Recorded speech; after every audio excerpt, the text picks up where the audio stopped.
And good evening, race fans, and welcome to the ninth annual edition of the I've Got Ballz 400, the first actual edition of this race that has stretched for 400 miles, and we are set to bring it to you live from the Daytona International Speedway in Daytona Beach, Florida.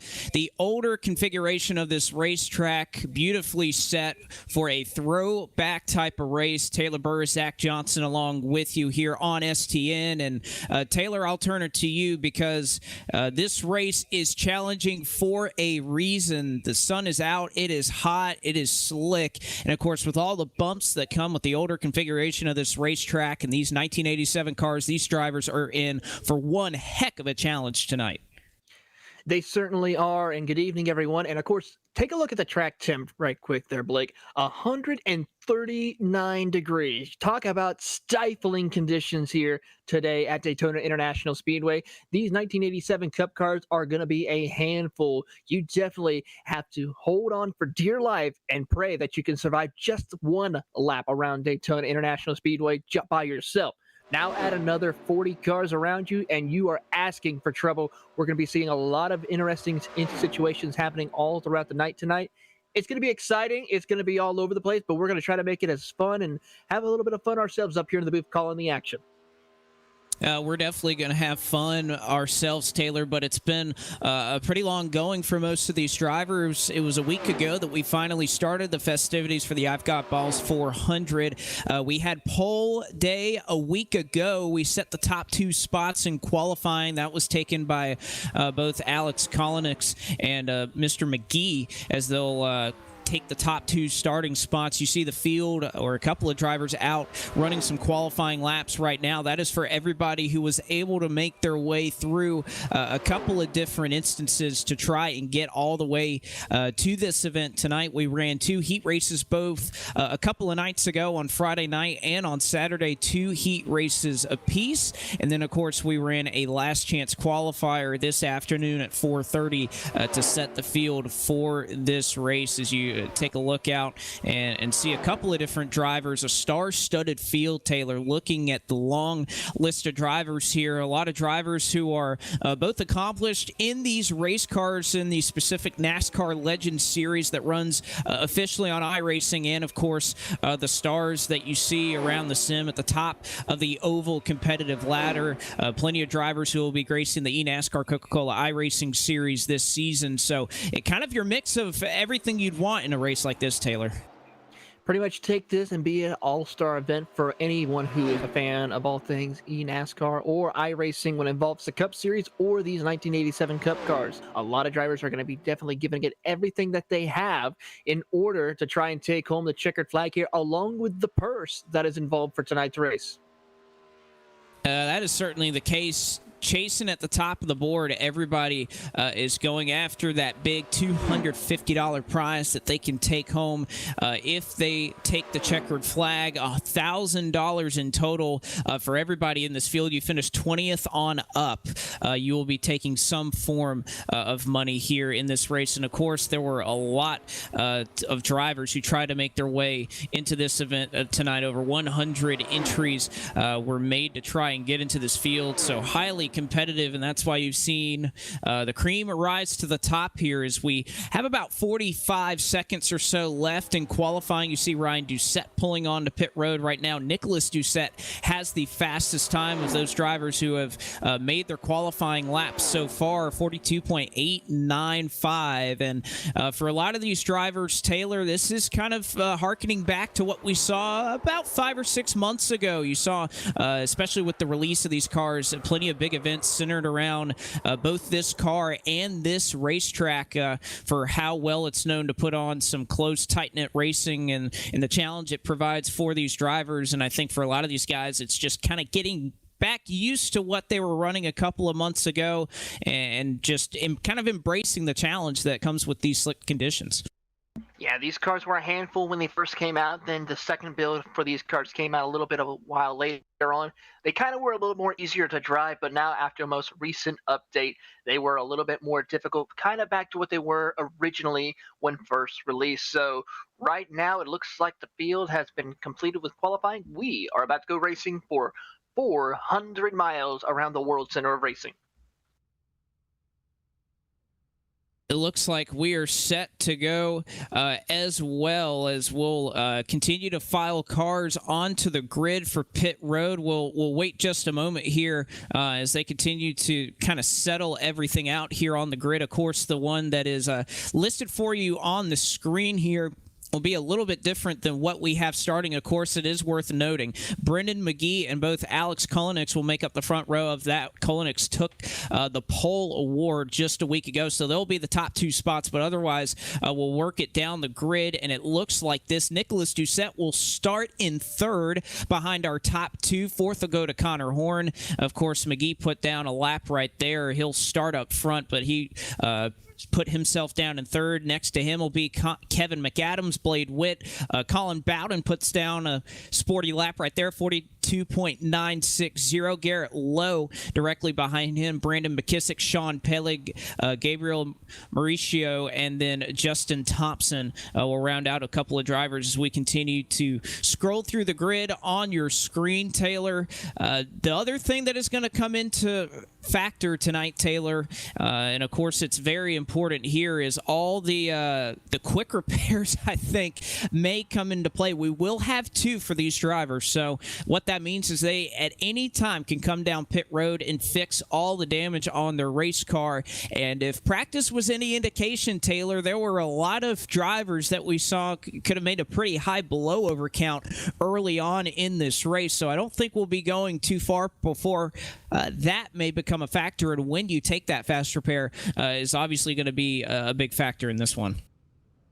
It certainly is going to be after determining when to come down pit road to get those cars repaired at the absolute right time. If you use those fast repairs too early, guaranteed a chance of not finishing tonight's race. So you have to be mindful of when to use it, when not to use it, as well as trying to be safe. This is a 400-mile race, 160 laps around this 2.5-mile oval, and drivers are going to have to learn a little bit of patience as well as car control in order to survive today's race. Well, and you also have to think back to not only what we saw in practice, but even the Last Chance qualifier was an event earlier on today that saw its fair share of door-to-door racing, controversy, everything that I think we will see by the end of 160 laps tonight here at the 2.5-mile speedway known as Daytona. You think back to 1987, and this is exactly what you would see. A lot of Chevy Monte Carlos, Ford Thunderbirds. We even have a couple of manufacturers out there in the field. I believe I saw a Nissan out there, even a Toyota that's represented. We even have a couple of Chevy Luminas that have made their way out to the racetrack. But make no mistake about it, the bumps and the high banks here at Daytona provide something for these drivers where handling is going to be in effect.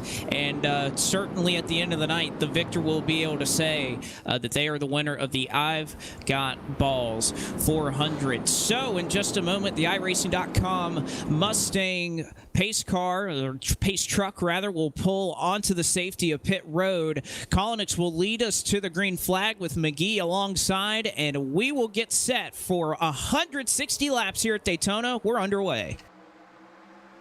Cars are getting wound up, reaching up to full song here around the 2.5-mile circuit, as they are now still going to be double file right now as they make their way up into turn number one. It is still going to be side-by-side battle for the race lead as they come out of turn one for the first time. Cars are approaching full song down the Daytona Superstretch.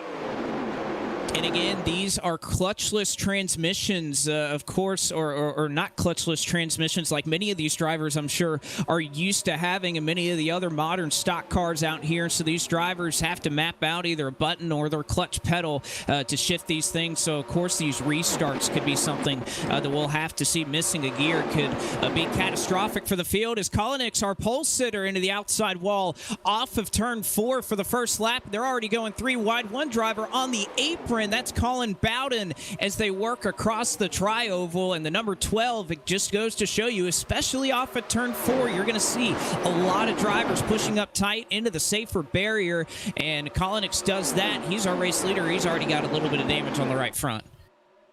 With that issue, that will move Nicholas Jett up to the lead, by Blade Witt and Brennan McGee, your top three. Garrett Lowe has worked his way up into that fourth position right now. He gets a little bit of help from the 17 of Sean Peleg as they work their way out of NASCAR, or out of turns 3 and 4 down the front straightaway. It is still going to be a tight battle as they come up and catch up to the top two. Trying to catch these top two. How about trying to catch about the top 6 or 7 cars? I think I'm even counting back to 10 that have all worked single file. And, you know, this is going to be a lot different. You're not going to see the same pack racing that you're accustomed to seeing here at Daytona. You look out over this field and how many drivers are not just running the middle, Taylor. I thought we would see guys work up off the bottom just because of how vicious these bumps can be in these cars and how slick it is. You have to drift up the racetrack to keep the rear in the car underneath you. But look at where all these drivers are running in these lines, almost going all the way up to the top as we run single file, even with how slick these conditions are as they work off the banking, going in excess of about 210 miles an hour. I think even I'm surprised to see this amount of drivers starting to move up this high this early. They certainly are moving up. Some of them are trying to hug the bottom, but some are still running that middle group. One driver whom I on right now is the 06 of Garrett Lowe, as we see Sean Peleg just actually go up into the outside wall. He's going to have some damage to his car, dropping all the way back to almost outside the top 20. Actually continues to drop back furthermore in that number 17. So a tough break for him as he is continually get past, but these drivers are doing the best that they can to hold on to these cars. One false move on these bumps will send you up into the wall, as we just saw for 2 drivers up here inside the top 10 so far.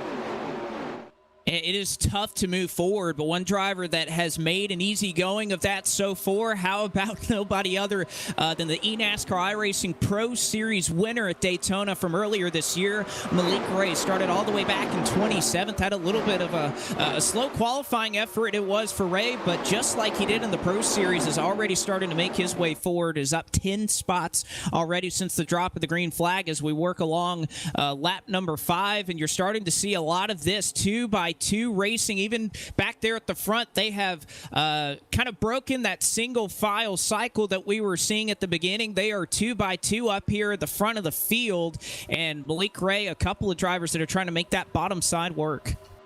He certainly is trying to make it work. He had a little bit of help right now from the 33 of Brandon Hawkins as he comes across the front straightaway down into turns 1. He's now going to slot in behind Tyler Head, but decides to make better of it. Goes to the bottom of the racetrack. Still has that help from Hawkins as they come through turns 1 and 2. He's going to break the top 10 by the time they come off of turn 1. Making it look easy cutting through this field, and especially one thing in these 87 cars that seem to be so powerful is the draft from behind you can not only shove you forward and how much speed it carries, but it can take the air off of that spoiler that is already about flat. I believe these guys are running a 10-degree spoiler, and that will take a lot of handling, a lot of downforce out of these cars that are already sliding around at a track temperature that is about 134 degrees. Already. So Ray already, like you said, up into the top 10, 27th up to 9th, and now looking to the inside of Sean Butler, who's trying to make his way forward through the field as well. One thing to keep in mind is these cars from 1987 really didn't have much of a spoiler compared to the cars we see currently out on track. These cars were more dependent on mechanical grip than they were on the aerodynamics compared to the Cup cars that we see of today's time. So it is a lot more of drivers white-knuckling, trying to force their cars into the corner as best that they can without really depending too much on those aerodynamics to help them. There's a lot of horsepower, but hardly no aerodynamics to these cars, so it makes it even more difficult to manage these cars as they come across the start-finish line, completing lap number 7 here on lap 8. Still a lot of great driving, and everyone's pretty much minding their P's and Q's for the most part. We have a battle right now for the race lead between the 94 of Brendan McGee and the 30 of Colin Bowden. And I was about to say, looking at practice, you may not have thought that we'd go this long green, but how about the move once again by Malik Ray up the middle and up just a couple of spots as he'll reappear with us here for a moment. He's already up to 6th and looking for more to the inside of our pole sitter who took some damage. But Taylor, this is what you're going to see a lot of, a little bit of damage to these cars, but especially compared to the rest of the cars on this service, these things are tanks. They can take quite a bit of damage, and it's not going to slow them up too significantly. You see Kalanick's able to make the top side work as Ray looked to the middle for just a moment, but Ray carving his way through this field as he gets all the way up to the back bumper and Nicholas Doucette. He's going to give him a big push down the Daytona Super Stretch. The number 51 Rowdy Energy Drink Chevy is trying to stay on that back bumper of Nicholas Doucette as they try to come through turns 3 and 4. He's still going to be to the inside of Alex Kalanick, who's still holding strong, even with that damage to the rear side of that car of the number 12, but he is still trying to hold on tight. Here comes a run now from Sean Butler in the 35, who's going to try to get to the back bumper of Kalanick, while the 24 of Brandon McKissick also gets a good run with some help from Brandon Hawkins. Your top 10 pretty much under a blanket as there goes Kalanick up into the wall. More contact. Trouble in turns 1. One car is up and into the middle of the pack as it was, I believe, Ray Doucette and then Kalanick that went into turn 1 3 wide. That is a hard thing to do here with these 87 cars, and unfortunately Kalanick comes back down and in front of oncoming traffic that I think for the most part was just sitting at the back of the field looking to get their way through. You see Femi Olot, he gets tagged in this, gets a fair amount of damage. I believe another pink car, it was Brandon Howe, was also wrapped up in this as well. Kevin McAdams able to slide on through. I believe Blake Neer, Ryan Naraki, Sean Pellig in that Michigan machine, he also gets a fair amount of damage. So as we were working towards lap 10, a 3-wide move, didn't work out for a couple of these drivers, and caution flag is out. And again, this is an interesting scenario, Taylor, because I'm looking at all these guys back here, guys like Kyle Riley, Cody Dutton. We've also got Cole Dutton back here, Andy Trupiano. A lot of these drivers were trying to stay in the back to avoid some carnage, but you see here Ray looks to the inside, and I think Kalanick just either came down into the 3 car, couldn't really tell there, but it's hard to fit through wide there, and unfortunately Doucette and Kalanick make contact there into turn 1. Now the question is going to be who will come down pit road to get those fast repairs. As you see, one car goes up into the air and then finally comes back down. That looks like to be the number 5 car. Let's see if I can find who that was. Currently the car number 5 is Femi Olot, who has, of course, goes airborne. He's probably going to be one who has to use one of the fast repairs here tonight. That's going to be the question. For some of those who didn't maybe get engine damage, will they just come down pit road and just try and use some of the repairs and use the time clock? Or do they feel like it's better to go ahead and use that first fast repair this early on? That's going to be the question some of these drivers are going to have to make. But right now, we'll see who will come down pit road this time. And it looks like everybody is coming down pit road. And I think that's going to be the case. There are no limits on the set of tires that these drivers can take. So you have to imagine even 10 laps is going to be enough in these cars with how fast they're going, the significant wear on them. And I know even somebody I'm kind of getting some communication with right now, Seth DeMerchant, somebody, if you've been around iRacing and super speedway racing long enough, you have to recognize that name as one of the best in the business. And he's even telling me that this setup right here is very difficult to handle, obviously with the slick conditions, but he's saying he feels really tight with the setup that these guys are running. And of course it's fixed setup, so everybody out here running in these same conditions, you'd have to imagine that if we get any run that's about 5, 6, 7 laps, it's going to be a rare sight to see somebody stay out on 4 tires. And when we see 30 car right there, Colin Bowden, he led coming in, and he also escapes off of pit road the first car. Great start for him right now, followed by Blade Witt in second. Scotty Shedd will be sitting in third. Brandon Howe in fourth. Brendan McGee in the 5th position. Your top 5 once we go back green flag.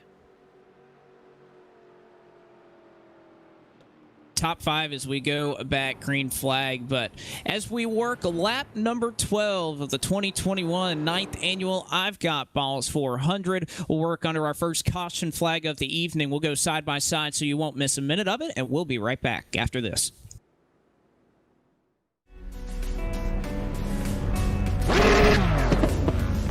"40 of the best sim racers.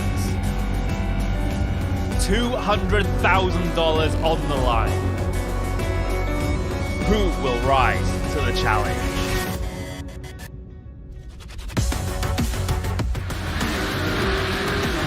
Interlagos, Barcelona, Imola, Silverstone, Road Atlanta, Montreal, Spa, Nürburgring, Le Mans, Monza. This is racing for immortality. This is esports personified. This is the Porsche Tag Heuer Esports Supercar.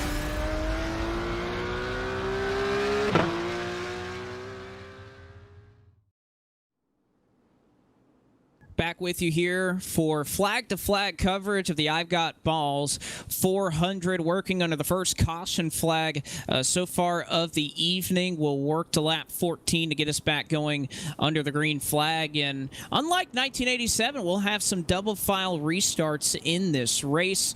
So we will be bringing you double file here to the end. Field going to be led by Colin Bowden. Blade Witt also looked like he used a little bit of strategy to get off a pit road fast. He was obviously working up his way towards the top 5. Scotty Shed is also up here in his Waffle House machine, and then Brandon Howe will make up the top 4. But interesting to see, Taylor. We saw a lot of these drivers kind of pushing up in the corners, trying to fight some of the tight conditions. We'll see how that'll play out depending on how long of a run we get. But field under the control of Colin Bowden, and we are green flag once again here from Daytona, working lap number 14 of this 400-miler, and again looking out for perhaps a missed shift, but so far so good up front.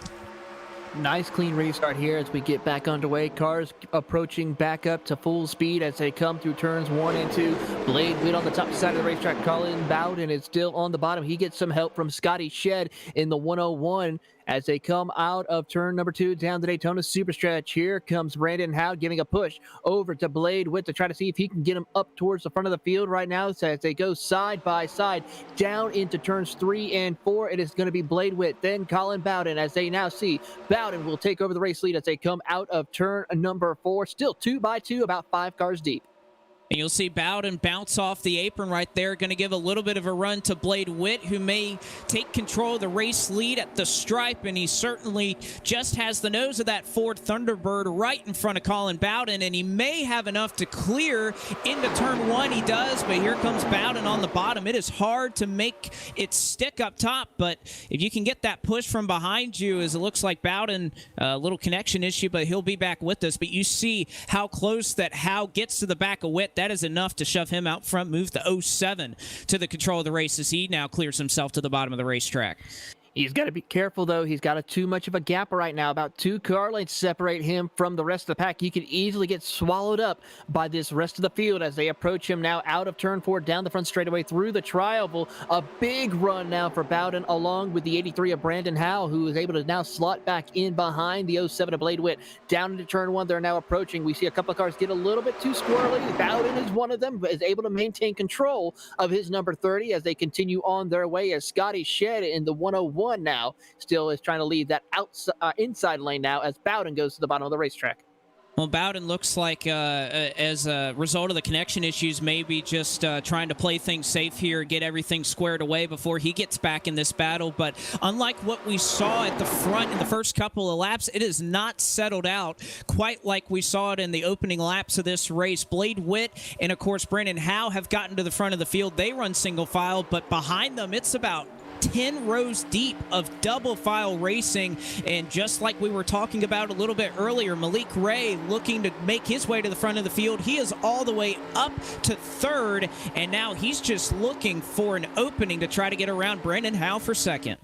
He is trying to get a good run down the Daytona Superstretch. He's going to try to work the outside. Now dive to the bottom of the racetrack to see if he can slingshot around Brandon Howe. He is able to get side by side with him down into turn 3 and 4. Still able to hold on to that 2nd position and just slide right up in front of Brandon Howe. A superb slide job to take 2nd place away. Now he sets his sight on the 07 of Blade Witt for the race lead. And what a magnificent job. Again, with all the stagnation in this field, I don't think we can overstate what Malik Ray is able to do here, but we know he is the best in the business when it comes to these plate tracks. But he doesn't have a restrictor plate on him right now. That's not going to slow him down, though. To the front, looking for the lead. Has it by a nose out of 2, but here comes Witt once again with Brandon Howe on the top of the racetrack. Ray going to get a little bit of drafting help from Brandon Hawken, who we may have to watch him throughout this race. Definitely a capable driver on the road courses, but does have the talent carry over to these ovals as well. Ray will cross over for second, but still Witt out in control up front.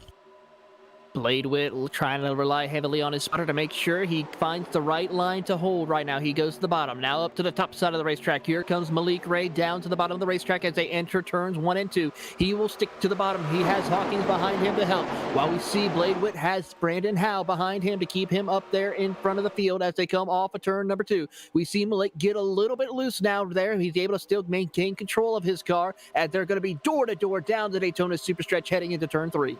Well, you see Ray there moving up to side draft with Blade Witt to slow him down just a hair. When these cars were built, there was a little bit of side draft put in them, so Ray using everything he can to his advantage to try to get out front. Witt nearly scrapes the outside wall off of 4, and finally Malik Ray 27th up to first within the first 20 laps here at Daytona. Ray now has control, and he looks in his mirror. They are 2 by 2 again for about the next 15 or 16 some odd positions all the way through the top 20, all the way back to about Andrew Freenage, who runs there in 18th. They are 2 by 2 and just not a whole lot of room to go out here at Daytona.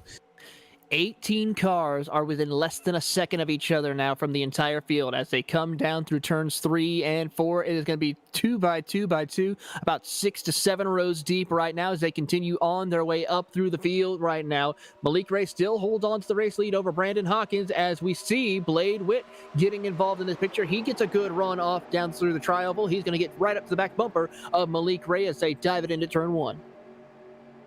Hawken going to be able to go to the bottom, although Ray is going to shut the door on him, take a little bit of draft. And, you know, one thing... trouble in turn 3. One car is going sideways. Is able to maintain control of it, trying to see who that car is, but he is dropped all the way to the back of the field. But a spectacular save for him in order to keep that car off from hitting anybody else.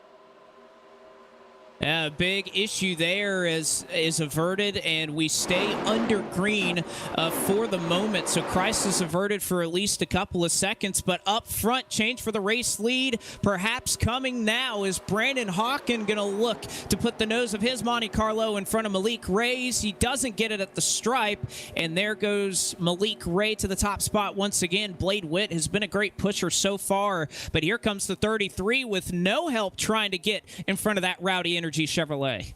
He's got his nose out in front of Malik Ray, but Malik's going to fight back on the outside. Hawkins has help from Gabriel Mercerio, who is right there on his back bumper in the number 15 Ford as they dive it into turns 3 and 4. Malik is able to drop down to the inside and hold that middle line to keep both lanes from passing him as they come off of turn number 4. Now he'll dive to the bottom of the racetrack, holding off and throwing a block on the 33 of Brandon Hawkins as they come down through the tri-oval. 3 wide almost for the race lead, but has to drop back down to 2. And a really aggressive move there by Ray, who got in front of Brandon Hawken just in time as they entered the tri-oval. But Ray in a great position right now. You'd think you kind of want to run the middle outside of those bumps that are on the very bottom of the racetrack and then move up to Blade Witt, who's forced to push you down on the straightaways. So Malik Ray doing a fantastic job of really being a leader, controlling both lanes as best as he can to try to keep himself out front. But here comes Brandon Hawken as Ray pushes up the racetrack. Gets a little bit loose, and here comes Brandon Hawken, who makes the move the 33 TWD Incorporated Chevrolet up front. New race leaders, they come barreling through the tri-oval right now. Brandon Hawkins now leads here on lap number 23 completed. We are closing in on almost, I'd probably say about a quarter of the way through this race here today at Daytona International Speedway. Still, it is anyone's guess of who will come home with the checkered flag here. 15 cars are within 1 second of the race lead as they go down the Daytona Superstretch. Malik Ray trying to get a run on the outside. Can't quite get to him just yet, but gets a big push from the 07 of Blade Witt. And if you think that having somebody behind you to work with you doesn't pay off, look at the example that Malik Ray just set on the back straightaway as Blade Witt shoved him forward to the race lead. And again, that draft that you can get directly behind you, particularly as somebody who really fancies these 87 cars, it is so important to have somebody who can push you from behind, as Ray able to go and reclaim the race lead here on lap 25. But Blade Witt, Brandon Hawken close by again for that battle for second, as it's nearly 3 wide for just a moment. But I want to mention a couple other drivers that are running up here in the top 10. Brandon McKissick has made his way up here. Brandon Howe, of course, started all the way back in 14th. We've mentioned his name a couple of times. Joshua Chin, another driver who started deep in the field here tonight, started all the way back in 33rd. He sits right now in the 7th position. How about NASCAR iRacing Coca-Cola Series driver Michael Guest, also in the mix right now, running inside the top 10 in 9th position. He gets a good run on that bottom of the racetrack as he is trying to find a way to get around the 50 of Christian Budd and Joshua Chin as they are working their way out of turn number 2 down the Daytona Super Stretch. He gets a good run through there as he will get around the number 4 of Tyler Head. Able to work around Tyler Head right there is Michael Guest, but here comes Tyler with a bit of a run on the top side as they are starting to get a little bit loose out front. Directly behind him, how about Seth the Merchant? He started caboose on the field all the way back in 43rd, has worked his way up to 11th. We were mentioning his name a little bit earlier as a name that you're going to have to watch. He was awfully competitive in any of the races back in the Firecracker about 6 months ago, and no shocker to see him take well to the high banks of Daytona in this field. I also want to give a shout out to the Merchant who won the fake 500 last night that was run at the Indianapolis Motor Speedway. So congratulations to him. Several names in this field were in that race back then, but we'll move forward to tonight as they work into the high banks at 3 and 4, lap 27. A huge run for Hawken, a huge run for Witt as Ray, who had the race lead, almost falling out of the top 5 as they work off the corner. Malik Reyes dropped back to the 4th position and might lose a couple of more spots as they come through the tribal. Caution is out now once again. This has to be towards the back half of the field, as we will see a couple of cars speeding down pit road trying to avoid an incident, as we will take a look and see what has happened.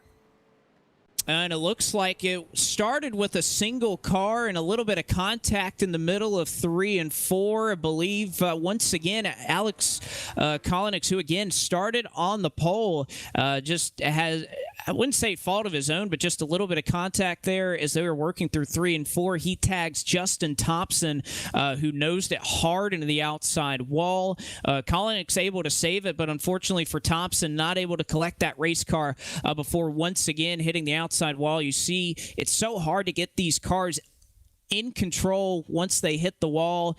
And you see right there, does some pretty significant nose damage. I can't see who he tagged right there. I believe it was the 28 of Ryan Williams who gets tagged in that.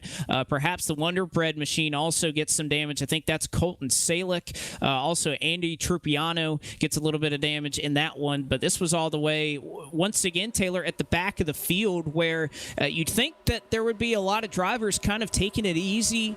You kind of knowing they had those fast repairs in the bank, being a little patient, but that's kind of where the majority of these wrecks have happened. Guys that have taken it easy are the ones that are getting involved here early on. Catching up to the rest of the field as we see what happens right now as everyone comes down pit road once again. But yeah, back to that point, seems like that's where the problem is. It's toward that mid to back of the field pack that causes these incidents.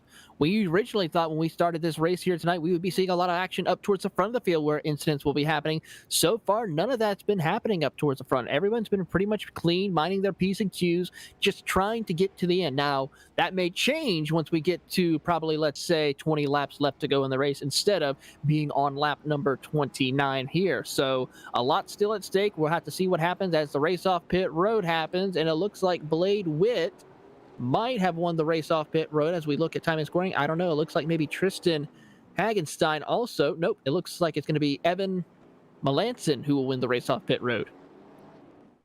Well, not sure if that was much a race off pit road or Mellison just not coming down to take service at all. But Blade Witt has been on it for his crew tonight. It has been a great night on pit road for Blade Witt, who has gained several spots, it seems, each time that we've come down pit road in the first two caution flags. So we work under the second caution flag of the evening tonight, the 9th annual I've Got Ballz 400. We work lap number 29 here under the caution flag, and we will once again go side by side and bring you the rest of the coverage live here on STN.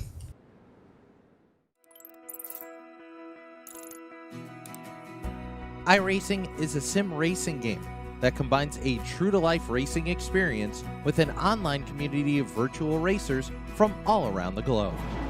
iRacing offers a multitude of officially licensed cars and tracks, laser scanned with millimeter accuracy. Their car models and mechanical systems are based on real-world physics, engineered in cooperation with manufacturers and race teams. Their skill license system ranges from rookie to pro, ensuring members are always pitted against those with similar skill sets. Members are able to sign up for a weekly race series, compete in time trials, host a private race with friends, and participate in racing leagues created and run by the community. With over 170,000 members, iRacing works in partnership with renowned motorsports organizations like NASCAR to deliver virtual races based on the real-life NASCAR Cup Series, as well as many other series on the NASCAR ladder. iRacing also features team racing, providing a variety of options for members to create and manage their own teams. Race with friends or real-world teammates in full-length endurance events like the 24 Hours of Daytona, Spa 24, or the Bathurst 12 Hour. Additional partners include IMSA, World of Outlaws, Supercars, and IndyCar, allowing members to race in their very own Indianapolis 500, Bathurst 1000, Chili Bowl, and many more iconic events. This is iRacing, delivering the most authentic racing experience short of getting into a real race car. Sign up today at iRacing.com.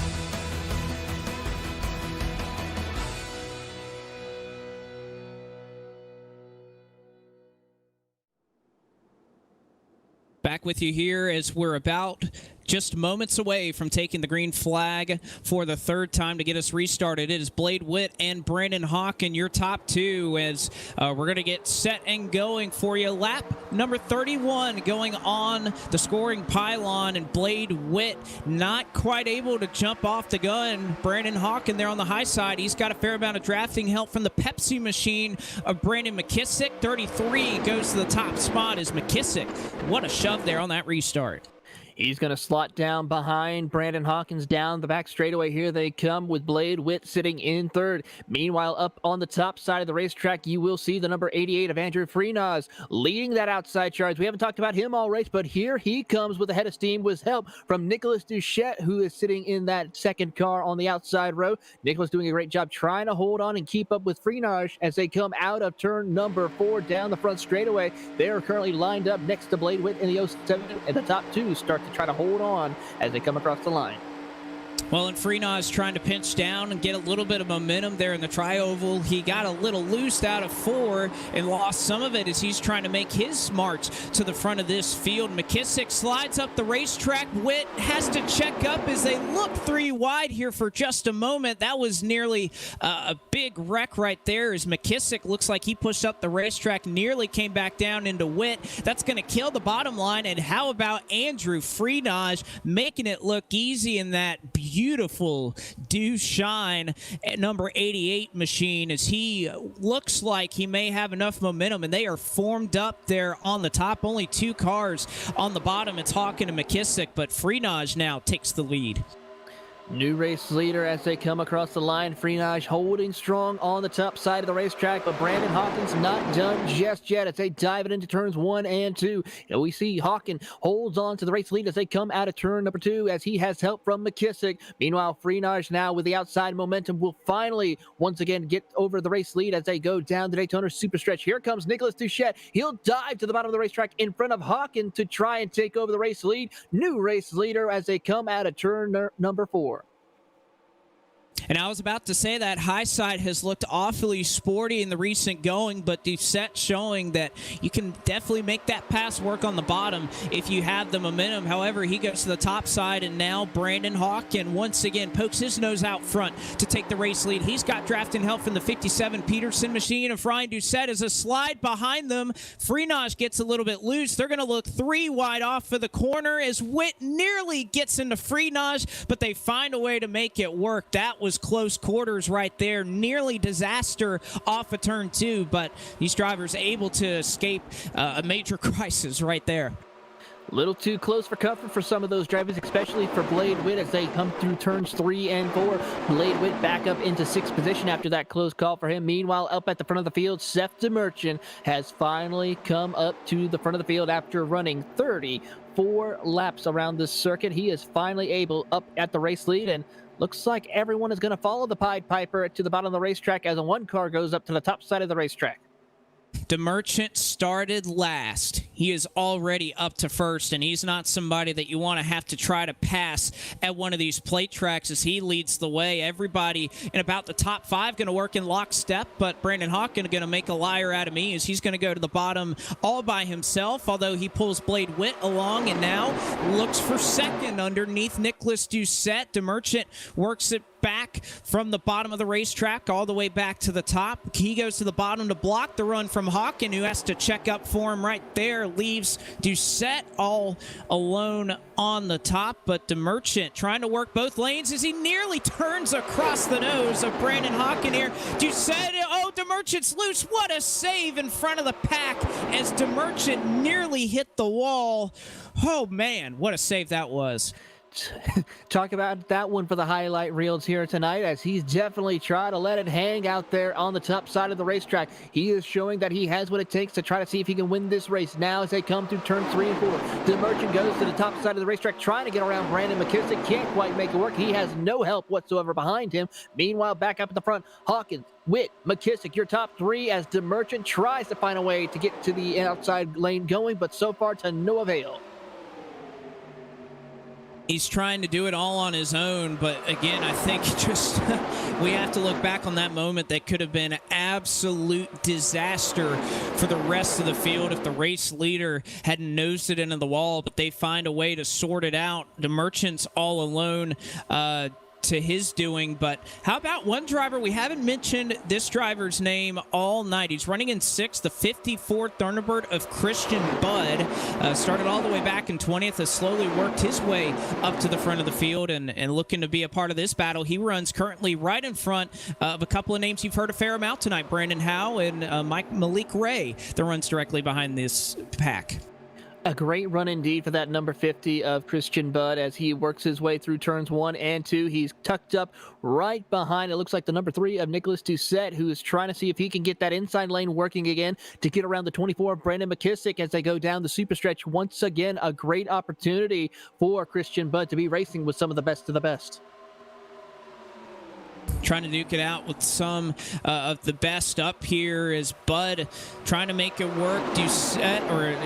DeMerchant and McKissick looking to hook up there on the top side of the racetrack is both lanes starting to form up now. We've kind of seen a mix where it seems like everybody will go to the bottom all at once. Then the top line seems to be the preferred groove. But now I think these guys have had a fair amount of time to figure things out here as we work almost to the quarter distance here in the I've Got Ballz 400. It looks like bottom and top side, a comfortable position to be for any of these drivers is now. Here comes the train on the high side. Here comes DeMerchant splitting the middle 3 wide on Doucette. He's going to drag Malik Ray along with him. DeMerchant to the bottom. He's looking for the race lead. Pulls the slide job as he tries to come through turns 3 and 4. Almost got sideways along with Hawkins to check up as here comes Blade Witt back on the bottom of the racetrack. Side by side as they come across start-finish line. Blade Witt will lead this lap this time around as they come across the start-finish line. And still Seth DeMerchant now back up towards the front of the field, leading here at Daytona with help from Brandon Hawken. Well, you have to love the effort there from DeMerchant as he slid up in front of the field in 3 and 4, almost like he did in 1 and 2 a couple of laps prior, but it ends up working out. And I think at this point, Taylor, when we were watching practice, we saw just to be Frank here, a lot of wrecks as Malik Ray looked to go to the low side 3 wide there for just a moment as he looked to the inside of Blade Witt. I was thinking that fast repairs were going to be more of a factor here, but I think as these drivers get a little more comfortable, they've gone a little farther. We've only seen 2 caution flags and not a whole lot of drivers that have had to use a fair amount of fast repairs here. So if you got 2 in the bag, I think these guys are starting to get a little racy out there, and I think it's no better shown right there. That looked like to be the 33 of Brandon Hawkins, hard into the outside wall, and he's going to drop all the way to the back. No one else collected him, thank goodness, but he has heavy contact to the right side of that car.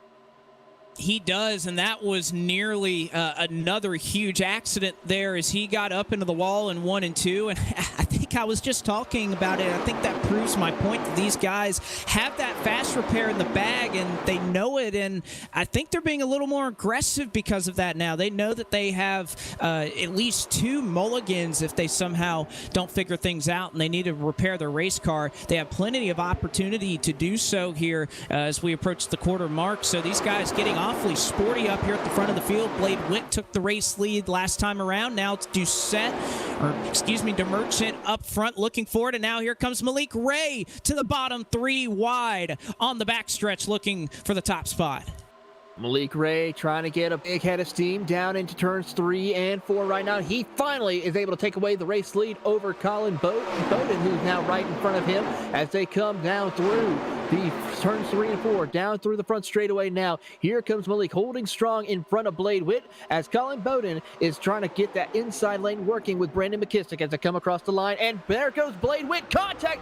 Caution is out. DeMerchant's on his roof as more cars continue to spin here as here comes the big one. Oh, and DeMerchant end over end as he is flipped into the infield grass and up to the top of the banking, a 1 and 2.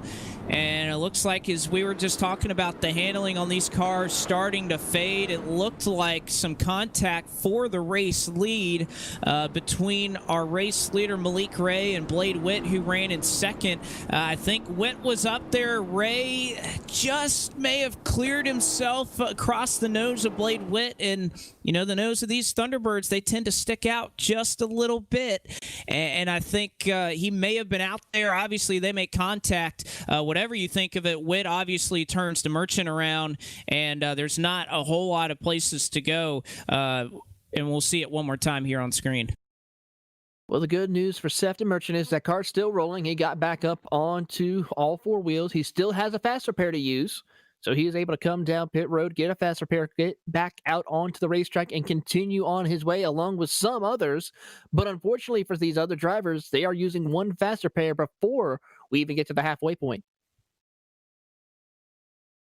Well, we were talking about these drivers starting to get a little more aggressive as the race goes on, but I think you see it right there that those drivers that were getting pretty sporty up there, they're going to suffer and may have to use their fast repair earlier than they wanted to and may be left with just 1 to go. One save that was really incredible there, I think, was Michael Guest, who, after the caution flag flew, was nearly 90 degrees sideways sliding through 1 and 2, but ended up saving that race car directly in front of about 5, 6, 7 other competitors. As we took a look at it just a moment ago, that could have been a couple more cars collected in that one, but Guest obviously showing why these Coke Series stars are as talented as they are, as he's able to save that one, and we'll finally work our way onto pit road for green flag stops, I believe, at the front, and race control has been towing this line throughout the race. If they feel that you caused a caution, you will be assessed an in a longest line penalty. And for our fans out there that love to see marchers through the field, well, Malik Ray may have to go through it once again, as he was deemed the cause of that caution and was given an EOLL. So Malik Ray going to have to march his way all the way back to the front of the field as he did earlier tonight. I think he's capable of it, Taylor. I don't think there's anyone more capable to try to get back to the front as Malik Ray did. He already did it once. Why not do it a second time? Of course, you got a bunch of laps still left to go in this race, so anything is possible. We just saw Seth DeMerchant started dead last, now worked his way up to the lead. Of course, now he has that damage, but with a fast repair, he'll be back up in front of the race lead before it's all said and done. So it's just a matter of how much longer he can survive this race. We'll see if he can survive. Why don't we take a full field rundown and kind of show you where your favorite driver is running. Colin Bowden right now has control of the race lead as he was the first, or excuse me, Brandon Howe will lead the race off of pit road. He currently sits at the front of the field as he has for a majority of this race. Howe has been awfully competitive, hanging around the top 5. He currently holds the top spot off of pit road. Second, it looks like Colin Bowden is going to escape off of pit road with the second position. He entered with the race lead. Third is Nicholas Doucette, rather. Fourth goes to Scotty Shed, and fifth is Andrew Freenage. Sixth goes to Tyler Head. Running in seventh is Gabriel Mercio. Eighth is Cole Dutton. Ninth is Cody Dutton. So the Dutton duo doing a little bit of damage up here in the top 10. And then, of course, rounding out the top 10 will be Sean Pellig and that University of Michigan machine. We've heard a lot of fans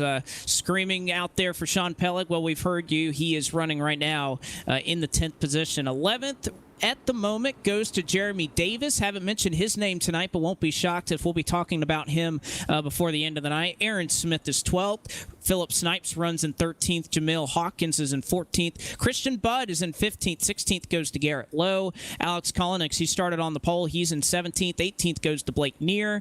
19th is Brandon Hawkin and Taylor Burris. I believe Sean Butler, although it may be Colton Salick right there. As Sean Butler was on pit road, he rounds out the top 20. Currently sitting in the 21st position. Once we get timing and scoring updated, we'll go to Brendan McGee. Next up on the list should be the 22nd, Seth DeMerchant, followed by Joshua Chin in 23rd. 24th, we should see Andy Trapiano in the 24th position. 25th position looks like to be Brandon McKissick right there in the mix right now. He's dropped back a little bit. 26th should be Femi Olat with 27th, Ryan Williams. 28th goes to Ryan Narwicki, followed by Sean Butler in the 30th position. 31st goes to Tristan Hagenstein. 32nd, Kyle Riley. Kevin McAdams in the 33rd position. It looks like a couple more cars are trying to catch up to the rest of the field as we are about to go back green flag racing. 34th, Gabe Herschel with the 35th position goes to Ryan Carwile. 36th goes to Dylan Roberts. 37th, Ryan Duchette. 38th, Connor Horn. 39th, Evan Melanson. 40th goes to Blade Witt. And, of course, Malik Ray riding shotgun, 41st. And, of course, two drivers to mention, Brandon Cruz and Justin Thompson, both behind the wall, and they've called it a day for now as Brandon Howe up front going to bring us back under the green flag. He and Colin Bowden leading both the top and the bottom lane, but it looks like at the moment Doucette with the momentum on the bottom going to be enough to shove Brandon Howe up front to take the race lead, and perhaps Doucette able to clear himself for second on the 30 machine. He moves up and he's going to be able to do just that.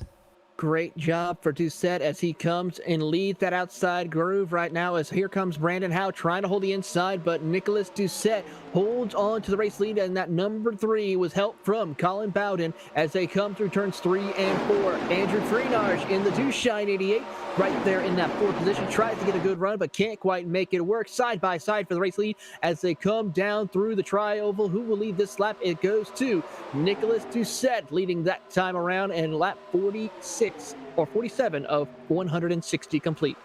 Well, the one thing I'm showing on timing and scoring, it was a dead heat. 0.000 was the margin between both Howe and Doucette at the line. Doucette, he nearly gets turned by Colin Bowden, as now he's going to be shoved in the middle 3 wide. Doucette going to be able to hold up and allow Bowden in, but I think the 30 was just trying to push the 3 right there, and it nearly was ill-timed and about turned the 3 car around again in front of the field, but nevertheless, he's able to hang on. Now, Freenage poked his nose low for just a second there. Perhaps he was looking to take a gander at the race lead, but going to think better of it for the moment. Colin Bowden, once again on the high side, is going to try to make a move. Here comes Jeremy Davis to the bottom behind them. I just saw a bright red and green car about go down to the yellow line to try to make his way around Cody Dutton. That's for 7th. Jeremy Davis in that number 64 Chevy Monte Carlo. He is getting some help by Cole Dutton in the 0-2 as they go down the Daytona Superstretch as they work together trying to get to the inside of Cody Dutton. Dutton sits right in front now of Jeremy Davis, who slides up the racetrack to the top side. Here comes Davis to the inside. He's got a little bit of help from Cole Dutton, and then right in front of him, he has the 15 of Gabriel Marcio as they come across through the tri-oval right now. He's still going to move up to the 8th position, try to get 7th away from Cody Dutton, but it's still going to be 2 by 2 by 2, about 5 rows deep as they go through turn 1. Almost a big slide from Andrew Freenos. Big slide out of really the front 3 or 4 cars in that top lane. Bowden kind of led them along, but Doucette, and we saw a big one out of Scotty Shed as well on the top side. The top side right now formed up pretty well. 4 cars covering what about 3 on the bottom side can, but here comes the bottom side once again, led in that train by Brandon Howe. He's going to be able to clear the 30 for just a moment for the race lead and have it at the line. But I think one thing we got to talk about, Taylor Burris, not only do you have to talk about tire wear when you talk about the speeds that these cars are handling here in these corners, but we are running a reduced fuel tank here. We haven't quite gotten a run long enough to where that could be a factor, but it's something we'll have to talk about if we can go green for about 24, 25 some odd laps, because that's about the window where you may see these guys coming down pit road. I'm showing 15.4 gallons is all you can put into these cars that can typically hold about 22 gallons worth of fuel. So that is going to be something we'll have to watch and keep an eye on, because these green flag pit stops can be a true separator with these cars. And you know, these cars, I've heard it said perfectly by Landon Castle here, Taylor. These cars, they love to stay at a constant speed. They don't like to speed up, and they don't like to slow down, but one car up in front of the field, and that's going to be the big one, as there is a huge wreck off the exit of turn 2. Drew Freenage, Tyler Head is flipped over on his lid, sliding here through the infield grass. A couple of cars, Michael Guest was involved in that one. Several cars parked here on the inside. Blake Neer was a part of it. It looks like Brendan McGee got wrapped up in it. That probably took about 20 cars right there spinning through, as I'm not exactly sure what happened, but all I know is Scotty Shed, his Waffle House machine was turned in front of the rest of the field there. Looks like Scotty Shed was trying to dive to the bottom of the racetrack, did not realize that Andrew Freenoz's Chevy was right there, barely to the inside, and then around they both go, catching back up to the rest of the field, collecting Jeremy Davis, Sean Peleg, a bunch more drivers involved with that. Garrett Lowe as well involved. I mean, it was just a who's who. Michael Guest was involved. The 4-car, let's see here, it was up on his roof. That's Tyler Head, of course, on his roof again, and a couple of other drivers involved. So a big-time incident here through NASCAR for through 1 and 2. This is really the first large wreck that we've seen. We saw a good handful of cars involved there in that flip that involved Seth the Merchant, but that was definitely the one that I think we've been kind of anticipating for a little bit with how close they have been racing here, close quarters here at Daytona with these 87 cars, and how much handling comes into factor. I think that's a lot of what we expected to see in this race, and unfortunately for a couple of drivers, obviously fast repairs become part of the picture, and it's something that you have in your back pocket. But if you damage your car too much, you're obviously going to have to take a tow back to pit road and go a couple of laps down. It looks like that is going to be the case for Tyler Head, who was flipping and got stuck on his roof in the infield grass in turns 1 and 2. Looks like Justin Thompson already on pit road, but that's the real kicker, Taylor. I think most of these guys are going to be okay, but when you have to take that tow, you could go as much as a lap or 2 down, taking that tow back to pit road. So that's when you need a couple of cautions, maybe even a lucky dog to eventually get you back on the lead lap. Yeah, right now we have 3 cars 1 lap down as we speak. Tyler Head, Aaron Smith II, and Gabe Herschel, your 3 cars that are 1 lap down right now. So a tough break for them as the rest of the field is coming down pit road to try to get things serviced. One of those drivers includes Ryan Naraki, who just comes down pit road, missed his pit box, but is able to get a fresh new car. Probably, I believe that might be his 2nd fast repair. So he has to be careful from here on to the end of the race here today before his day could be done. That's going to be the case for, I think, probably 2 or 3 drivers that have used a couple of fast repairs up to this point. Not too many have, but there's definitely been a couple of them that have had to make use of that fast repair. That was probably the shortest run, or at least one of them, Taylor, that we've had in this race, but it hasn't changed the minds of these drivers that tires are very important. We restarted all the way back. Let's see, lap 47 is when we took the green flag on that run. Caution came out at lap 52. So it's about 5 laps there, Taylor, but yet almost in unison, the entire field comes down and will take 4 tires. I think that speaks more than anything else volumes about how important tires are. It certainly is. These tires are not last too well for some of these drivers. Looking at some of the information that they had, these treads on just after 10 laps just goes away, to where the handling of these cars, it makes it so difficult, even tight in some cases for some drivers. So it's very interesting to see what will happen as we get later on into a run, if we even get to a chance of a 20 to 25 lap run.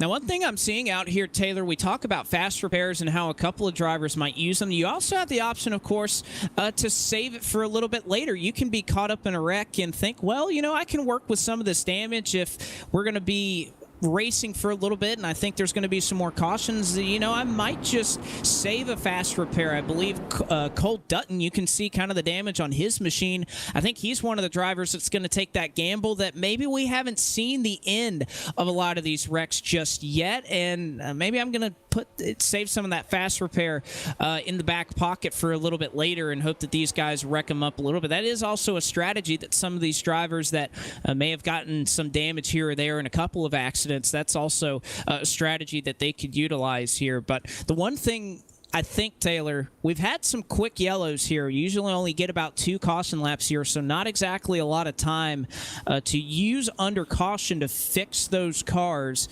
And so I think you're either kind of fast repair or bust at that point. But we'll see here as once again, very quickly, the lights are off on the pace truck as we work through turns 3 and 4. 4 caution flags have slowed us so far in the I've Got Ballz 400 2021 edition. This is the 9th running of this race, and we've had a fair amount of winners here in this I Got Ballz series that you'll definitely would have heard of them. Chris Overland, Blake Reynolds, Brandon Cruz, Femi Olot, Logan Kress, Logan Clampett, just to name a couple that have taken down this trophy. They're definitely the best of the best here. Is Colin Bowden going to once again get us going at the front of the field? He's got alongside him the 15 Motorcraft Ford as they work towards 1 and 2. Brandon Howe and the number 3 Good Wrench Chevrolet providing some draft to these guys as they work once again into the high banks of Daytona.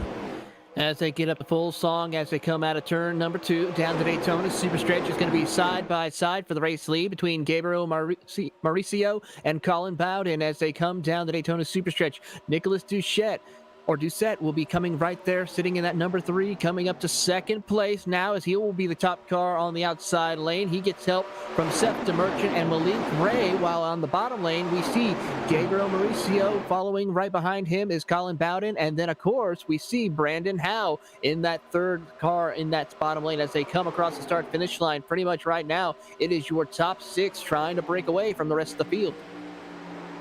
Well, if they're trying to break away, they're not doing too great of a job at it as they are running side by side. I think if you could get single file and really push these guys along, it would be easy to perhaps try and break a little bit of a gap between you and the rest of the field that's trying to kind of be safe here and manage their race cars. But you tell race car drivers to get in line and just settle. There's plenty of names out here that are not interested in doing that in the slightest. Perhaps one of them's Colin Bowden. He looks to the inside of Mauricio as he slides up the racetrack. 30 now looking to go back to the top spot here at Daytona. 15 machine goes back to the top side, and once again, this has not happened like it has early in the race where we've seen a lot of single file. It has been double file for the majority of the last 2 or 3 restarts that we've seen. It looks like the bottom and the top lane working here at Daytona as Bowden goes to the race lead.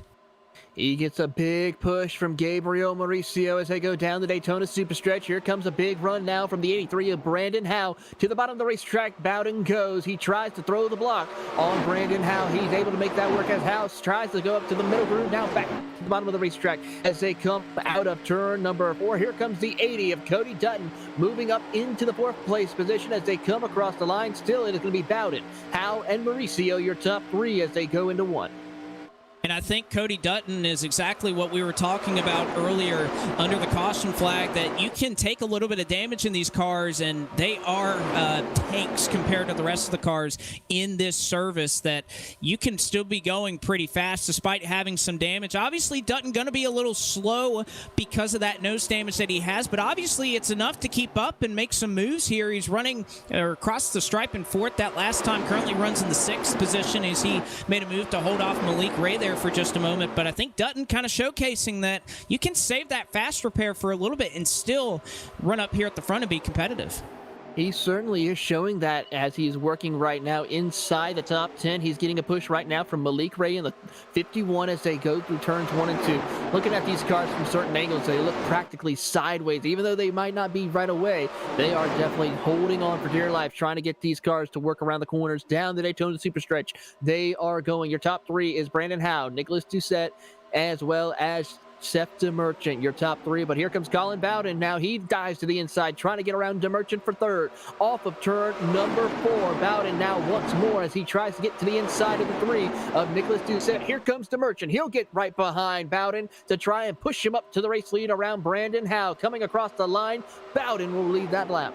And I think Bowden has just taken such a great liking to these cars. You can see down there on his own, he had no help there through the middle of the corner in 3 and 4, but yet able to keep up. He was able to pull Seth DeMerchant along, and now obviously those two will check out here for just a moment. But Bowden, without any help, able to make that bottom side work despite having to go over all the bumps. He'll work to the bottom side once again to block the run from Brandon Howe. DeMerchant will go up top looking for a way around as the 57 nearly brushes the safer barrier there in 3 and 4. Cody Dutton gets a little bit loose. Malik Ray has to check up. The 80 car saves it, and that's a battle that's been going on for a couple of laps. Dutton's made a couple of aggressive blocks there on the 51, and I don't think he's going to be making it any longer. Ray going to look 3 wide as I believe the 15 thought better of it. He backs out, so now Dutton and Ray side by side in a battle that's been brewing for a couple of laps.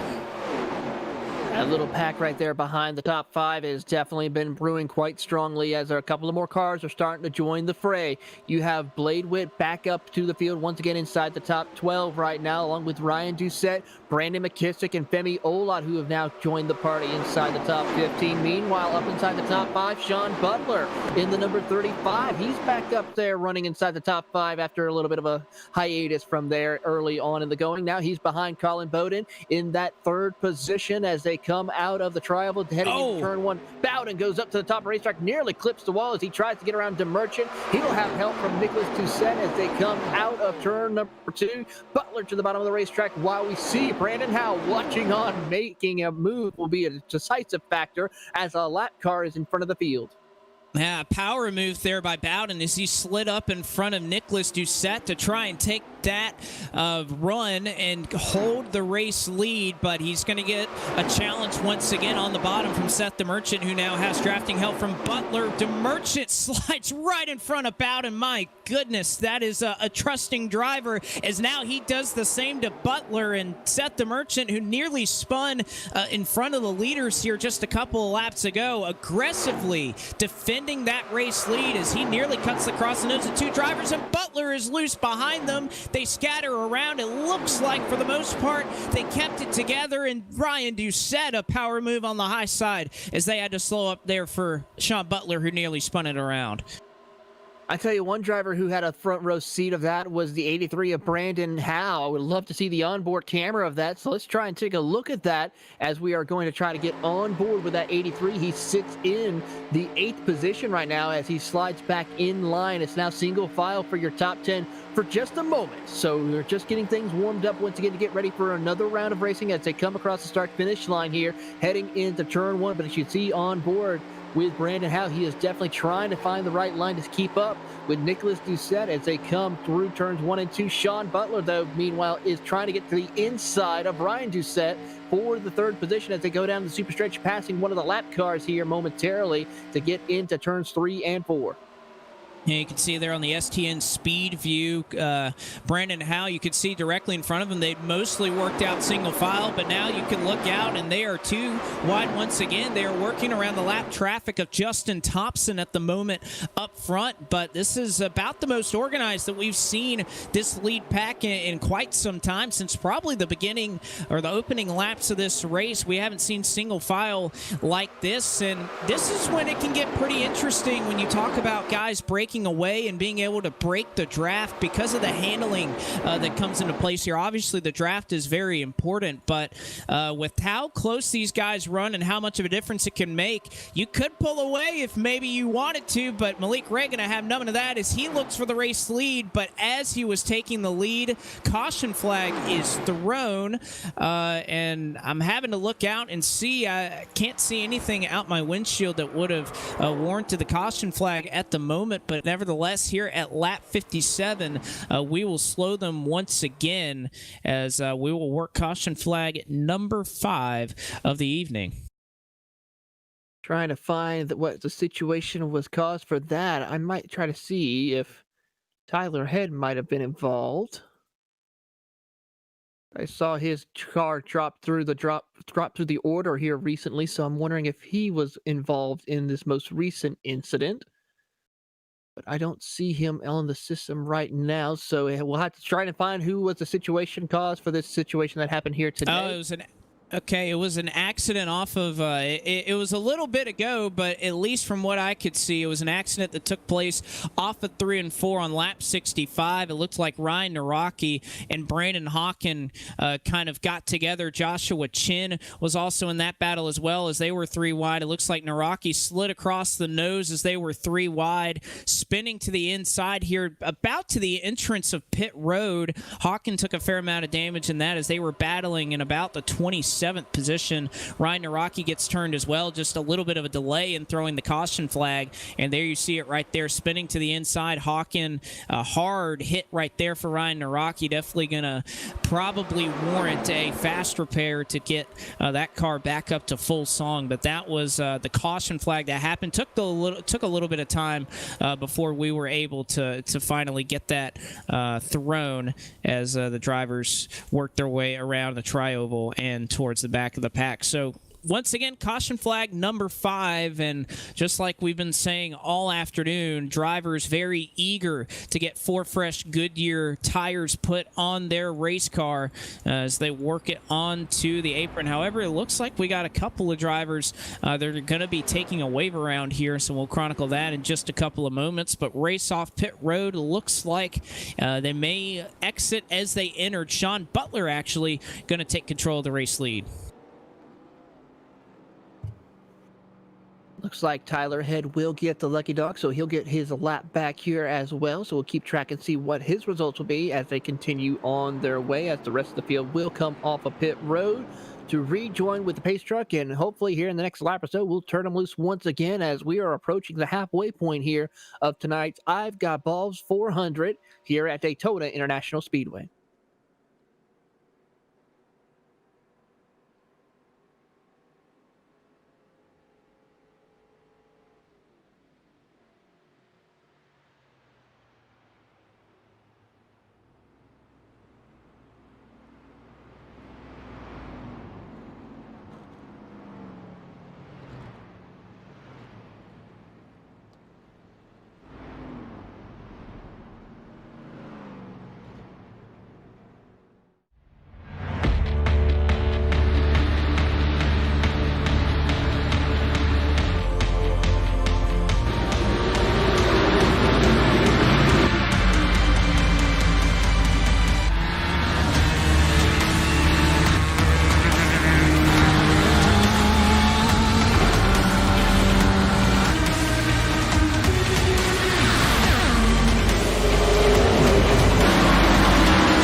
And back with you here from the Daytona International Speedway for the running of the 9th annual I've Got Ballz 400. Blake McCandless, Taylor Burris, and Zach Johnson doing a wonderful job down in the virtual production trailer as we continue to work along here in this one in a race that, Taylor, I think we were anticipating to have a little more carnage, a little more chaos, but with the names in this field, I don't think it's been any surprise that we have seen the type of long green flag runs that we have gotten so far tonight. But again, as the afternoon starts to work towards the midpoint, I think, obviously we're going to work to a point where these guys, that patience that they have is going to start wearing just a little bit thin. It certainly is right now. As we take a look at some of the track info right now, it's actually cooled down a little bit out on the racetrack. Track temps dropped about 11 degrees, so it was at 138 degrees when we started the race. It's dropped down to about 127 degrees track temp right now. Still, of course, 91 degrees outside air temperature, partly cloudy. Saw a couple of clouds pass through as we are about to go back green flag racing once again as the pace truck pulls on down pit road. Green flag at that is going to be Sean Butler, who will lead him to the green. He's going to have help from the 57 of Seth the Merchant, while meanwhile on the outside row, Ryan Doucette along with Malik Ray will lead the outside charge. You got a couple of eNASCAR iRacing stars there at the top, trying to work that high sign, and Butler and Seth the Merchant trying to make it work on the bottom. And these top six really all in lockstep here, but I believe Doucette, with help from Malik Ray, is going to have a bit of an advantage here. Butler moves up the side draft, but Malik Ray, a fantastic push, going to shove the 77 out there on the top. And now here comes the bottom lane using the shorter way around, but Butler, he gets tight nearly up into the 77. Now the Merchant almost looks for the top, or looks for the bottom rather. Is Ray going to get back in line? Good racing up here. Malik Ray trying to push Doucette, but for the moment it's Butler out front. How about a couple of drivers who were towards the back half of the field before this previous caution? Blade Witt and Brandon McKissick now up inside the top six as they come through turns 1 and 2. Of course, they're trying to make it work 3 wide almost as Colin Bowden tries to get involved in the mix as they come up to the back bumper of Nicholas Doucette as they come through the Daytona Super Stretch right now. As a new race leader, Ryan Doucette has taken over the race lead. He'll slide in front of Sean Butler, leaving Malik Ray now the leader on the outside row before Seth the Merchant might take a peek to the outside lane. He will, trying to get in front. Nope. Sean Butler will now slide in front of Seth the Merchant, now leaving poor Ryan Doucette all by himself. So that's going to be a tough break for him, and he will drop outside the top 5. My goodness, Ryan Doucette almost had it at the stripe. He fell back to second, and now in just the next corner, he's already back to 5th as nobody up here is being patient when it comes to having this race lead. Seth the Merchant going to block the bottom and force Colin Bowden to shove him out front as Butler had a little bit of a chance to get the race lead there for just a moment. Now here comes Colin Bowden with it once again. I got to say, Taylor, the racing up front has been spectacular up to this point. Again, a star-studded field, and I think they're showing you exactly why, that you haven't really seen a lot of wrecks up here. And these guys, Bowden, DeMerchant, Ray, Butler, Doucette, Blade Witt has been up here for a fair amount of time. These guys are putting on a show. Obviously, there's money on the line, and we're not even to the halfway point yet, but these guys, I think, are showcasing their talent right here, that with these cars that are so hard to drive at a track that is so hot right now, they are still finding a way to get it done.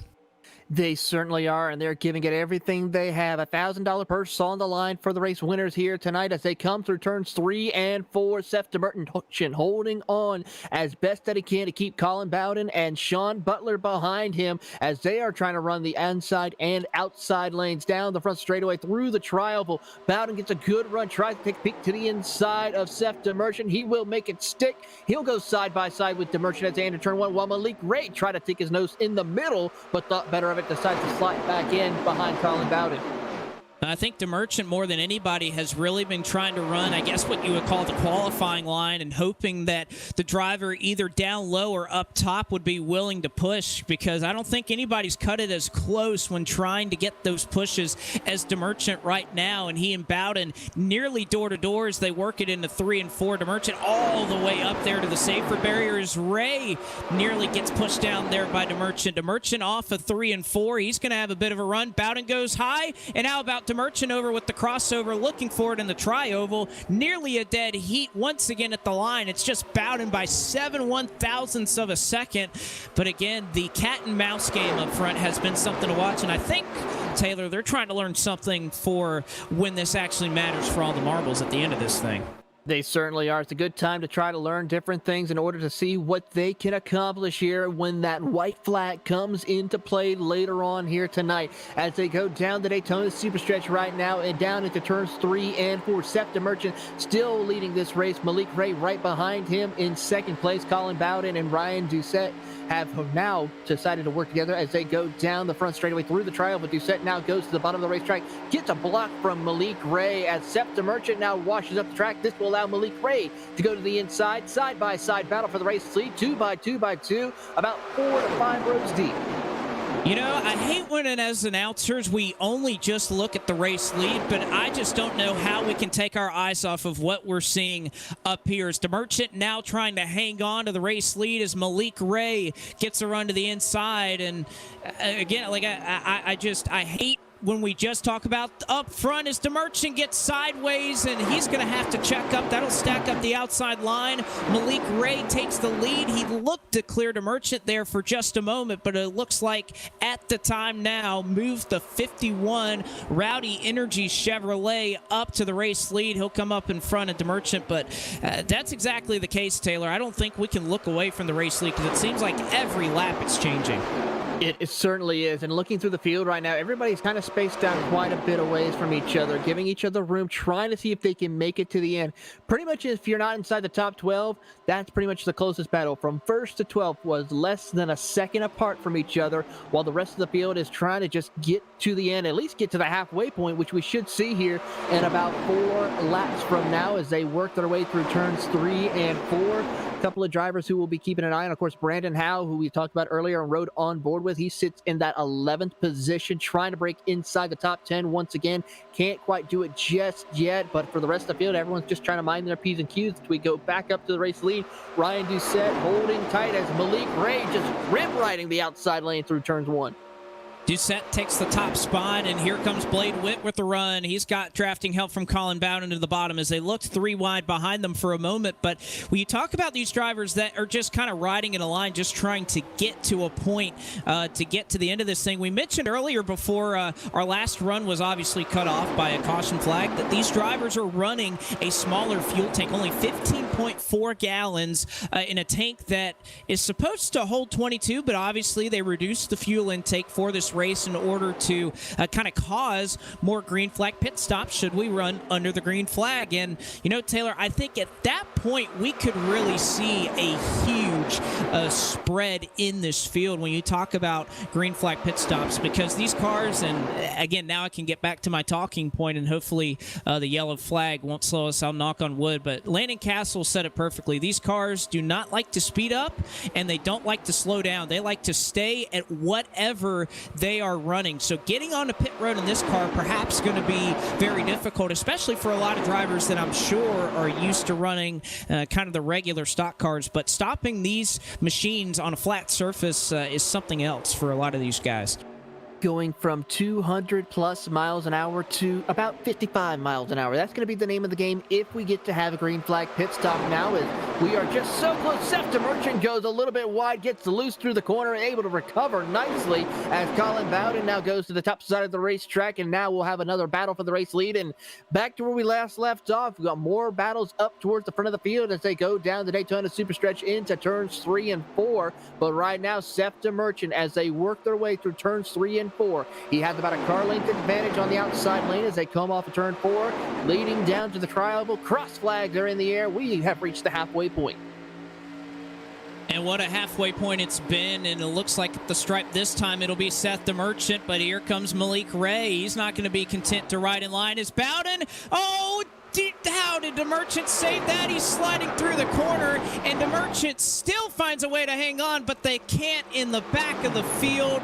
I think they saw the smoke, and they saw how far sideways that Seth DeMerchant was, and unfortunately, drivers I think reacted to just that as Brendan McGee and Scotty Shed, I believe, got together, and McGee goes around, and once again, a bunch of drivers that were running here about 20th on back end up getting in a huge wreck that collects a fair amount of them. Cody Dutton is involved, Cole Dutton, Jameel Hawkins, Gabe Herschel got involved in this one, Philip Snipes, Ryan Carwile. Again, everybody from about 18th, 20th on back that was running in that field got tagged in that one. And I think, again, that was just an accordion effect of what they saw from Seth DeMerchant's machine, all the smoke as he was trying to save that race car.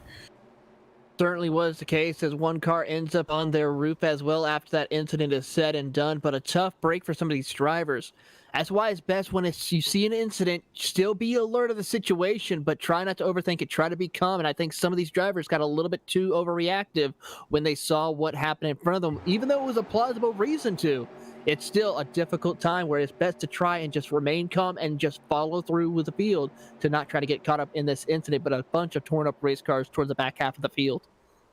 And I have to imagine that's going to spell a lot for the end of these guys. We have not seen that many. We really just saw that one wreck that had Butler DeMerchant where he kind of did the blowover entering turn one. That's about all we've seen at the front of the field. The rest of the wrecks have seemed to come at least from 20th on back. So you'd have to think for some drivers that are, again, just trying to ride it out, be easy, not have a lot of action going on just yet, that those are the drivers who are using up their fast repairs right now. It's the drivers out front that not only are putting on a great show, but are saving their race cars in the process as we're going to work on the pit road once again. Like you mentioned, we did pass the halfway moment of the race just a little bit ago. We work lap 83 now under caution as we are now over 200 miles into this race. We'll go side by side for just a moment here as we continue. iRacing is a sim racing game that combines a true-to-life racing experience with an online community of virtual racers from all around the globe. iRacing offers a multitude of officially licensed cars and tracks, laser scanned with millimeter accuracy. Their car models and mechanical systems are based on real-world physics, engineered in cooperation with manufacturers and race teams. Their skill license system ranges from rookie to pro, ensuring members are always pitted against those with similar skill sets. Members are able to sign up for a weekly race series, compete in time trials, host a private race with friends, and participate in racing leagues created and run by the community. With over 170,000 members, iRacing works in partnership with renowned motorsports organizations like NASCAR to deliver virtual races based on the real-life NASCAR Cup Series, as well as many other series on the NASCAR ladder. iRacing also features team racing, providing a variety of options for members to create and manage their own teams. Race with friends or real-world teammates in full-length endurance events like the 24 Hours of Daytona, Spa 24, or the Bathurst 12 Hour. Additional partners include IMSA, World of Outlaws, Supercars, and IndyCar, allowing members to race in their very own Indianapolis 500, Bathurst 1000, Chili Bowl, and many more iconic events. This is iRacing, delivering the most authentic racing experience short of getting into a real race car. Sign up today at iRacing.com.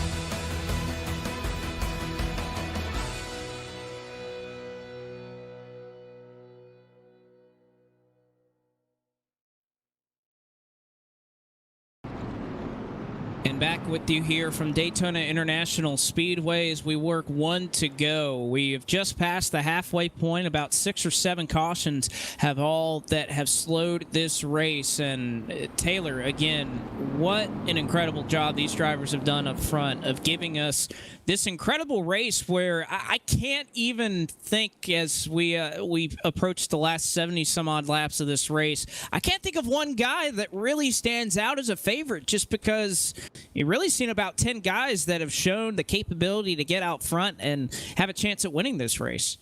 We've seen one lap, one driver lead. The next lap, we've seen another driver lead. We've even seen drivers not even get to lead a lap yet because someone else takes it from them coming to the line. So it's exciting. You do not know who could win this race here tonight. We are still have a little less than 80 laps to go here tonight in the I've Got Ballz 400, and I'm sure we cannot count, for the matter of fact, some of the drivers who are towards the back half of the field. Andrew Freenah is one of the drivers who I'm keeping an eye on, along with Cole Dutton. They were up inside the top 10 early on, and Brandon Howe as well. So we'll keep an eye and see who can survive these less than 80 laps to go here at Daytona International Speedway. The pace truck now pulls off pit road. We're about to go back green flag racing. And once again, we fly under the green flag once again here from Daytona Beach. Malik Ray, Blade Witt, dead even off the start as they scatter behind them. One car is below the apron. It was Ryan Williams, who looks to be a little slow in his machine, but they end up sorting it out as they work through the high banks of Daytona once again. McKissick to the back bumper of Malik Ray, but Blade Witt may have the advantage with DeMerchant on the top side. McKissick looks down low, and it looks like that's going to leave Malik Ray out to dry. No help for the 51, and he's going to get trained right here on that top side. Malik Ray stuck in the sucker zone. He'll now dive in front of Brandon McKissick and move into that fourth position. Now moves up to third as he gets around Colin Bowden as they come off of turn number 4. It's still Blade Witt, Seth DeMerchant, your top two. They're trying to get some separation from the rest of the field, but it might not be to no avail as they come across the line. And now Malik Ray has got himself straightened up to where he can catch back up to the back bumper of Seth DeMerchant as they dive it down into turns 1 and 2. These cars are looking like they're sideways, but still holding on as they come through turns 1 and 2 down the 8 super stretch. Blade Witt holding on to the top spot, and DeMerchant looking to go with him to try to push him. But again, Malik Ray now going to split the middle as Witt goes to the bottom. Ray going to split the middle 3 wide. DeMerchant backs out of it. Ray gets a little loose there as he was trying to make a move for the race lead. That opens the door for Colin Bowden. Ray sliding off the corner once again, and now he's got a great drafting partner in Seth DeMerchant to push him through the tri-oval. Ray has been a driver not only in this race, but I think for a long time, Taylor, that we know he is going to make those bold, aggressive moves to try to go to the front of the field. And today, along with probably about 5 or 6 names, that has been no exception up to this point. I think everyone's trying to make brave decisions here tonight in order to get themselves set up for a front row finish here tonight. As they go down the Daytona Superstretch, Malik Ray holds on right now, but here comes Blade Witt to the inside on a knife's edge, just barely holding on. One false step and he could easily go around and cause another big one as they come off of turn number 4. Just trying to hang on to his Ford Thunderbird as they come across the line. Malik Ray will not lead that lap. It'll go to Blade Witt as they come across the line, but Malik now back up by just a nose in the race lead. And again, that top side really starting to work out here as they run 2 by 2 for about 6 rows all the way through almost the top 15. They run, actually it's back to 10th rather. You see Brandon Hawken kind of holding things down. He's the first single file car, as now he's going to be taken 2 wide by Brandon Howe. However, working 3 wide, Sean Butler going to be shoved into the wall, and another fantastic save at the front of the field as I think it was Colin Bowden who looked 3 wide. Blade Witt came up the racetrack into Sean Butler, and the Pennzoil machine somehow finds a way to keep the 4 tires going straight. That's another thing, Taylor. We've seen some cautions caused a little bit further back in the field, but they have tried to wreck up here. But Butler, DeMerchant, Ray, they have all had some amazing saves of their race cars. Well, if their careers in the eNASC series doesn't work, I'm pretty sure some people over when it comes to drifting can consider their opportunities, as they are absolutely. Sean Butler last lap was absolutely sideways. An excellent trip through turns 3 and 4, was able to hold on. I'd give that a good score right there as they continue on their way through the field, entering into turns 4, and now coming down the front straightaway here, it is still going to be Malik Ray over DeMerchant. It is the top 5 starting to break away a little bit from Brandon McKissick, who runs back in the 6th position behind this pack. And again, when are we going to get to this point, Taylor? It seems like we keep bringing it up, but when we can finally get to a point where these green flag pit stops in this short fuel tank can really cause some separation in this field. Obviously, we see them scattered a little bit, but for the most part, the back part of this field is still hanging on to about the front 20 cars or so. The real separator, I think, is if we can get that green flag pit stop, you are really going to see kind of the who's who out here. And, you know, there's a lot of options these guys have with a shorter fuel tank. Do you consider maybe even taking 2 tires if it's possible to do that? We could see left side stay on for some of these guys if they want to shave some time off of pit road. There's a lot of options for these guys. We just have to get there first, but they're still putting on quite a show for us as Ray, who had the race lead at the stripe, gets a little bit loose. Merchant goes out front with help from Colin Bowden.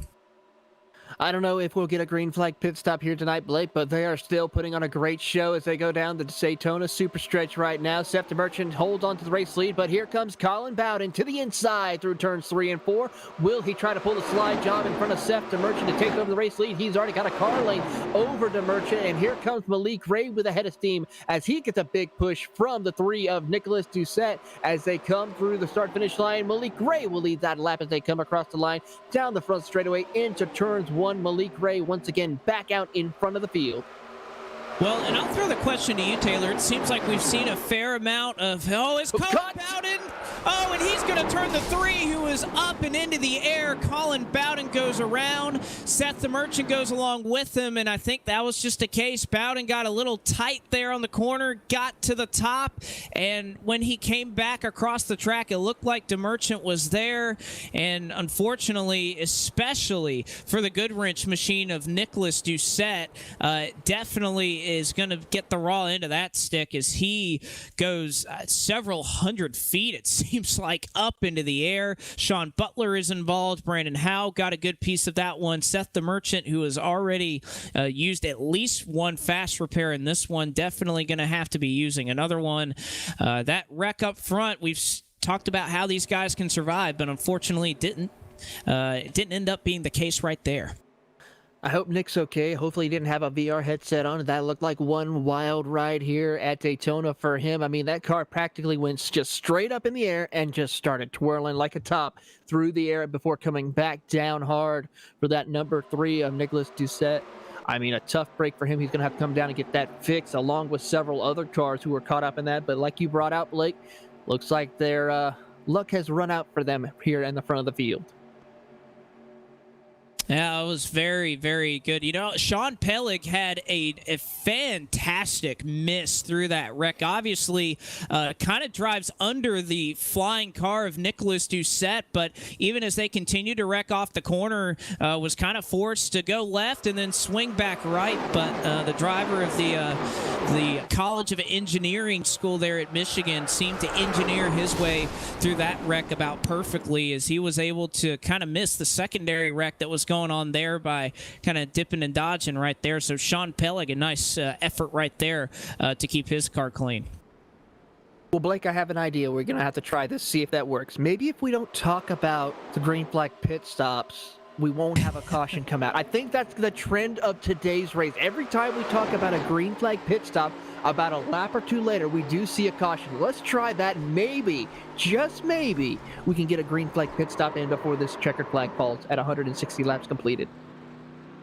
Perhaps the announcer's curse working full and well tonight up in the booth at STN, live here at Daytona International Speedway. Looks like off of pit road, Colin Bowden going to easily win the race off of pit road as he did take a fast repair onto pit road. I think that was all he took. Don't think he took any tires. So Bowden going to retain the race lead and gets a brand new race car at that. McKissick is off. He has a little bit of damage there on the right front of his Pepsi Chevrolet. So he elected not to take a fast repair. Malik Ray still has a little bit of a crinkle. So I don't believe that Ray has used a fast repair up to this point. Michael Guest hasn't either. And that's kind of a common thing I'm seeing, Taylor, that we see a lot of cars out here, even if it's not going to slow them down, they have a fair, at least a little bit of damage.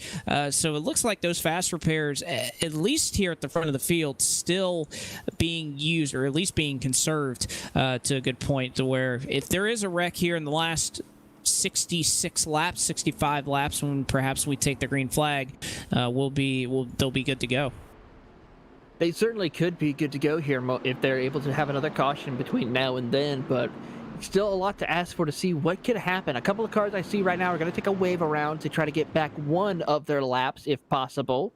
It looks like about 5 to 6 cars will do that, and we'll see what will happen to them, because they're going to have to conserve some fuel in order to make it for them to work out, unless they get a quick caution, which is possible for these drivers as they come around the pace truck and get their laps back here momentarily. And we will now go back green flag racing next time by. When they come to the green, we will have 95 laps complete. And we are just closing in on a great finish here today at Daytona International Speedway as we keep watch of what's going to happen here. I mean, Brandon McKissick is going to lead him to the green flag. Malik Ray is going to be starting not too far behind him on the outside lane. Somebody we got to keep an eye on as well is Michael Guest. He's back up into the field along with Christian Budd. We talked about him as well. He was having a great run here tonight early on and is now back up into the lead group. Yeah, I got to say, with Michael Guest out here, obviously with some of the names that you see out here in this field, I think he was one of the ones that I was expecting once he got placed to the back of the field to get up there a little bit quicker, and hasn't exactly done it until this point when it matters. So perhaps not a surprise. A change in the running order, though. We mentioned about a lap ago as they came off of pit road that Colin Bowden was up front. He did exit pit road first, but race control has deemed him the cause of that caution flag. So Bowden going to be put at the tail end of the longest line here, and he will have to try and recover through this field. Remember Malik Ray? We talked about him. He got a caution tabbed on him as well. It didn't take him very long to get back up in the front, and I don't imagine it's going to be too much longer before we see Colin Bowden up here battling for the race lead once again. So under a little bit of cloud cover here at Daytona. Brandon McKissick, Malik Ray, your top two, as we are going to look to get going green once again here in the I've Got Ballz. 465 laps to go. McKissick doesn't have it at the stripe. It's going to go to Malik Ray, who has his dead zone teammate behind him, and Michael Guest providing a little bit of drafting help. Christian Budd trying to get to the back of Brandon McKissick to get that 24, the race lead, but Guest and Ray looks like they're going to be hooked up off the corner. They certainly are as they come out of turn number 2 down the Daytona Super Stretch. Brandon McKissick has big help indeed. Oh, contact! And there goes Michael Guest into the air. Caution is out. More cars around. Looks like Sefta Merchant, Sean Peleg as well. A bunch of cars in the air. Tough break here as we just have gone back green, and now our quickest caution we've had all night. And what about that is it looked like there wasn't much room, but Scotty Shed just poked his nose to the outside of the 50 on a restart. It looked like he tried to shoot the middle there, and just looks like he gets into the back of the right rear. And not often you see that, but I think the driver that got the worst end of that was definitely Michael Guest, who took a couple of hard hits there. He's, I think, going to have to consider using that fast repair, and I think you're going to see it on the replay here. Scotty Shed has a little bit of a run and just kind of gets the 50 car in a bad spot there on the back on the Daytona Super Stretch. He certainly does, as they see the contact between him and the 50, and then he'll send the 50 around of Bud up into Michael Guest, and then the rest of the chaos ensues here at Daytona down the back straightaway here. But it's going to be a tough break for some drivers who had to cut through the grass, drivers such as Colin Bowden, Ryan Naraki, along with Dylan Roberts, who had to cut through the grass. A couple of more drivers also having to catch up and involved with that. Femi Olot. Poor Femi Olot. He's had a tough race. He, I think, has gotten involved in every single caution just about since we started this race here tonight. A couple of drivers who did make it through, Blade Witt, Andrew Freenaz, and Sean Butler as well getting through, as one driver has gotten disqualified, Scotty Shed. Yeah, and I think that is the case. Race control deemed him, I believe, a cause of a previous caution, and either that's two and done or just wasn't too happy with that move. Nonetheless, a wreck that provides some damage to a fair amount of cars in this field. Ryan Williams got a pretty big hit right there. Obviously, Michael Guest we were talking about, but unfortunately for Shed, looks like that is going to be the end of the night for him, as Race Control has elected to park him and take him off of the racetrack. So that is going to at least put him behind the wall. But again, I think our attention turns to how many of these drivers have already used their entire collection of fast repairs here, and who hasn't, as we see a fair amount of drivers starting to use them at this point. Although surprised we've seen this many come down pit road here, Taylor. Obviously we only ran about half a lap under green, but I still see almost the entire field come down that time and at least take tires. Some drivers probably wanting to try to get a little extra fuel in the cars. Remember, fuels don't last long here. So if they can get as much fuel packed into their cars as possible, that's a big help for them, where they can stay out a lap or two longer compared to the drivers who stayed out on the racetrack under this caution here. So a little bit of strategy call here right now, which could come into factor for some drivers here tonight. Could be a factor, no doubt, as we're going to go to break here under the caution flag once again. Is that when we go green?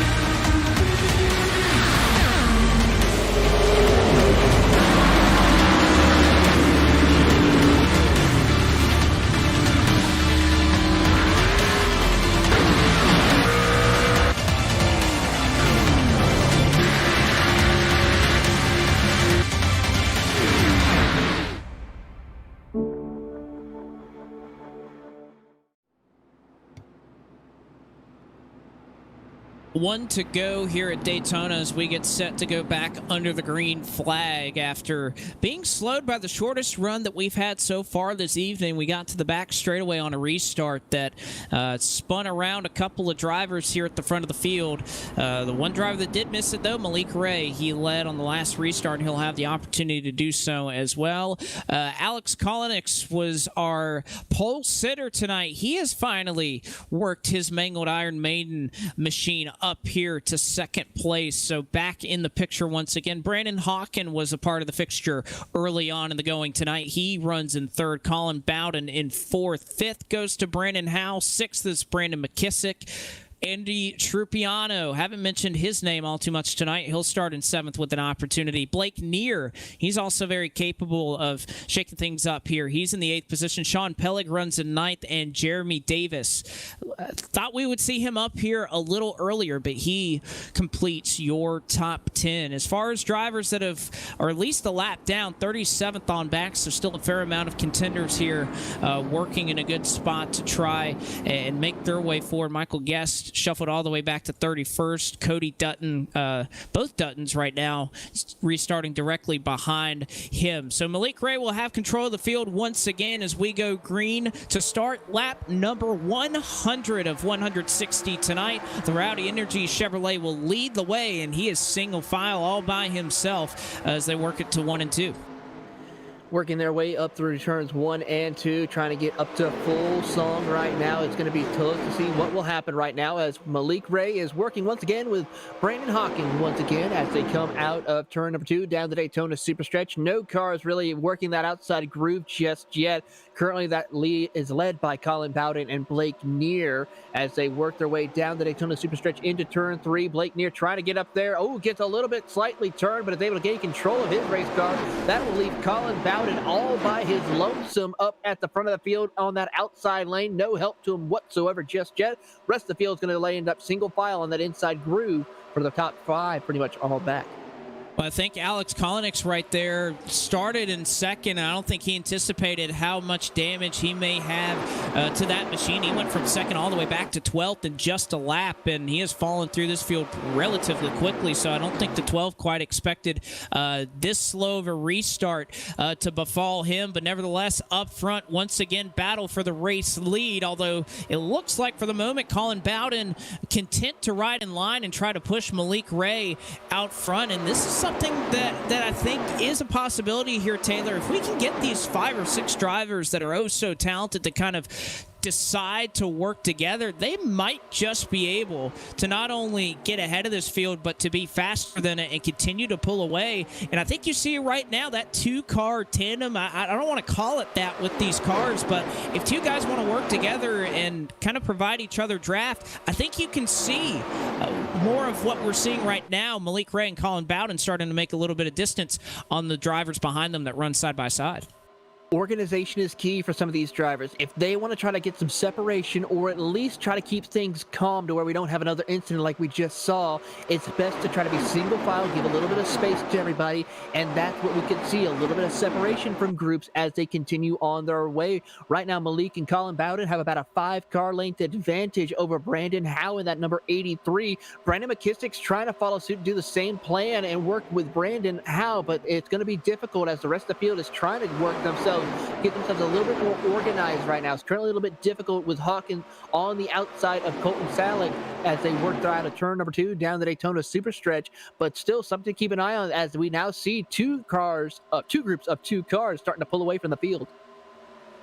Well, they're starting to pull away. However, it looks like Brandon Howe and McKissick quickly reeled them in the blink of an eye. Brandon Howe to the back of Colin Bowden up front here with Malik Ray. And Bowden, he nearly gets into the side of Malik Ray, and he's going to look for the race lead. Is Brandon Howe going to shove him along?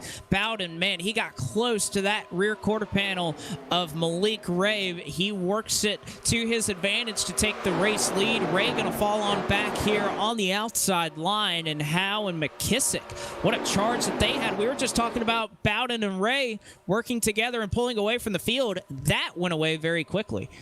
It certainly did. Malik Ray has now dropped back to 3rd position, might be dropping to 4th if McKissick is able to get around him. Malik Ray is stuck on the outside row. He had a little bit of help from Gabriel Marcirio as they work through turns 3 and 4, but Colin Bowden has a car length advantage over Brandon Howe as they come off of turn number 4. McKissick's now trying to get a run with Malik Ray.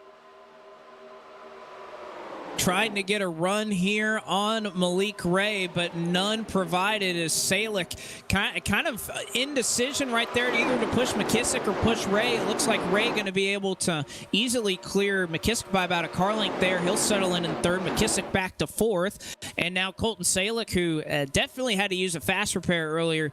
I do know that Wonder Bread machine was a little mangled earlier, perhaps got shoved to the bottom of the drawer there, was that loaf of bread, but nevertheless, Salick to the bottom. He's going to work with McKissick. Ray goes up high, and now McKissick may have the advantage off of 4. He may certainly have a good run off of turn number 4. He's going to get to the inside of Malik Ray as he gets a little help from Brandon McKissick as they work together trying to get around Malik Ray. Will leave him up on the top side. Now Colton Salick will go to the top side to get behind Malik Ray as they go into turn number 1 now, and we see a little bit of separation for the top 2, but can they make up that ground needed off of turn number 2? The answer is going to be yes. It's now down to 2 car lanes. Now 1 car lane between Malik Ray and Brandon Howe as they come down the Daytona Super Stretch. Malik takes a peek to the inside to slingshot around Brandon Howe, move him up to P2, and now set the sight on the race leader, Colin Bowden.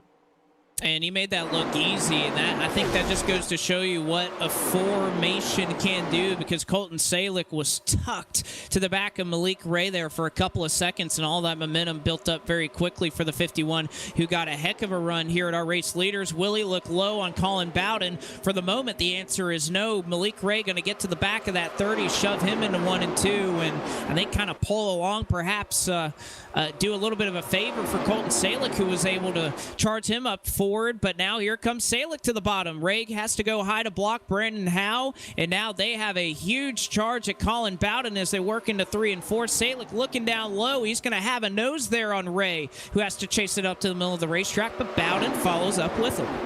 Side by side, about 4 rows deep for the second position right now as Colin Bowden tries to hold on and place both sides of the fiddle here as he works through the tri-oval, trying to make sure he's able to hold off the hard charge of both Salick and Malik Ray as they go down the front straightaway. Heading into turn 1, Bowden to the inside. Now goes up the track to try to block Malik Ray. Still tries to hold on to that race lead, but Malik Ray gets another good run. Can he get to the outside of Colin Bowden? The answer will be not quite yet. Meanwhile, a little further back in that third position, Colton Salick now gets to the inside. He will get to the back bumper of Colin Bowden as Malik Ray finally will get to the outside, goes side by side for the race lead. And Ray using that top side, Bowden and Salick on the bottom. And it is worth mentioning when you talk about that bottom lane that this is 1987, so we're going to use the same rules. That yellow line that you see painted here obviously was a part of this track when it was scanned and originally put into iRacing all the way back in 2008. That line is pretty much meaningless in this race. You can go anywhere on this racetrack to make a pass, so there is no yellow line rule that you'll have to worry about. And I think of particular importance when we come down to the checkered flag, cutting that tri-oval may be on some people's minds, as well as using almost all the way down to the grass, that ability to make a pass there on the bottom. But Malik Ray, power move on the high side, gets drafting help from Brandon Howe, and Malik Ray looks like he may have just enough, but no, not quite, as it looks like Bowden gonna rebound once again, and Bowden will have it at the stripe. Man, that just goes to show you how and Ray were disconnected for just a moment there on the high side, and it lost Malik Ray the race lead at the stripe for the moment. It certainly has big cost indeed for Malik Ray as Bowden now retakes the race lead off of turn number 2 down the Daytona Superstretch. Here comes Brandon Howe to give him Malik Ray another big push to try to get to the outside and side by side with Colin Bowden. They're now approaching turn number 3. They're going to be even up now through the corner. It is going to be 2 by 2. Now Colin Bowden gets a good run off of turn number 3, but that could be costly as he now has to try to hold off both lanes as they come out of turn 4 through the tri-oval. Both lanes that have built up a significant amount through this run. Bowden leading a line of Salick, McKissick, Sean Pellick, and Sean Butler, although Sean will bail out on Pellick and go to the top side. And Malik Ray leading Brandon Howe, Ryan Doucette, Michael Guest, and Sean Butler as the caution flag is thrown. I believe it may have been, as we'll look forward here, trying to find where the caution flag would have been thrown, as most of the field was working their way into the tri-oval off of 3 and 4, and it's contact back here just about at the entrance of the tri-oval. It was Justin Thompson who is already running in the 43rd position. Thompson was actually 34 laps down, and he looks like he cut across the nose of Jameel Hawkins there. Thompson kept it out of trouble onto the infield grass, but nevertheless brings out the caution. So Thompson, a spin here, kind of keeps us from what we've been talking about there, Taylor. A green flag pit stop still not going to be able to happen just yet, as once again we were slowed by a yellow flag. Certainly is going to be the case for our drivers right now to come down pit road, get the fuel and tires needed as they finally are catching up to the back end of the pace truck here to continue on their way under caution. Looking at the track weather conditions right now, it's still getting a little bit cooler. We've dropped from 127 to 120 degrees track temp right now. That sun's starting to get a little bit higher before it'll start setting. So we're closing in on pretty much mid-afternoon here at Daytona International Speedway. Still a hot one here today at 91 degrees, as little to no breeze, about 2-mile-an-hour winds. So it's going to be affecting some of these drivers right now, especially in the draft, to continue on their way. But we'll see who decides to come down pit road, make a small adjustments if they're able to, as well as get 4 tires and fuel to continue on their way. And obviously, as we've been doing, we'll chronicle pit stops here, but I think, Taylor, we could see something a little bit different here. We were talking a little bit earlier about the shortened fuel situation and how you can go anywhere from, I've heard about 24 to 26 laps is the fuel window with the amount of fuel they have. If we go green to the end of this race, we'll be just short of about 50 laps. So this could be a really interesting call here for some of these drivers that if we're looking more at that 24-lap barrier, we could be very, very close to some of these drivers not being able to make it on one more stop to the end. Okay, and of course, this is if we go green all the way to the end, which we have not seen green flag pit stops up to this point. But I think it's something that for some of these drivers that are already in the back of the pack, they may come in top down, I think, this next time by when we take the one to go. That certainly could be the case. We'll have to keep track and see what these drivers will do once we get closer to that point. Of course, we do have to have a green flag run all the way to the end, which could be possible, but doubtful with how the situation is. Usually they get right to where they need to, and then after that, we have a caution. So we'll have to keep track and see, can they hold on for less than 50 laps to go? And off of pit road, well out in front of the rest of the field, Jeremy Davis looked to get off of pit road first. Fuel only is what I'm seeing. Yep, no tires went in the air. The jack did not go under that car. So Jeremy Davis, very capable and somebody that participates in these cars on a pretty regular basis when you talk about official racing for the NASCAR Legends Series in iRacing. So he will go to the race lead. Malik Ray was first off of pit road after Colin Bowden entered with the race lead, overshot his pit stall. He falled back just 2 more spots from the race lead. But again, how many guys will we see pull down here and perhaps top off on fuel? Doesn't look like the number that I was thinking, but I think that's going to be a little bit further back on in the pack if we see it at all. But it looks like for the most part, these guys are pretty confident that they can make it to the end on just one stop. Looks like Ryan Carwile may just pull in and top off just for good measure. But the rest of the field going to take the one to go. Jeremy Davis going to start at the front of the field. Haven't talked about him all too much. Has cracked the top 10 just a couple of times tonight. But Jeremy Davis with a great opportunity here. But you look at the damage he has on that Taylor. I think that's the concern. We saw Alex Kolonix just a couple of, or just this previous restart, started up front with a little bit of damage, and he fell like a rock through the field. I wonder if this is going to be the case for Davis, who is either out of fast repairs or still wants one in his back pocket for the last 46 laps. Something we'll have to keep a track of and see if Jeremy Davis will have enough momentum to build to keep that car up in front of the field. We saw several drivers up in the front of the field who had damage. What happened to them? They fell to the back of the field very quickly on 1 or 2 laps. So something to keep in mind for Jeremy Davis. Will he be able to stay up towards the front, or will he drop to the back of the field? We'll find out once we go back green flag racing here, but it's going to be interesting to see who can survive here, as we are about to go with 55 or 45 laps to go once we go back green flag racing. It'll be interesting to see. Pace truck going to pull off here in just a couple of moments. Davis, Ray, Doucette, Bowden, McKissick, and Michael Guest, your top 6.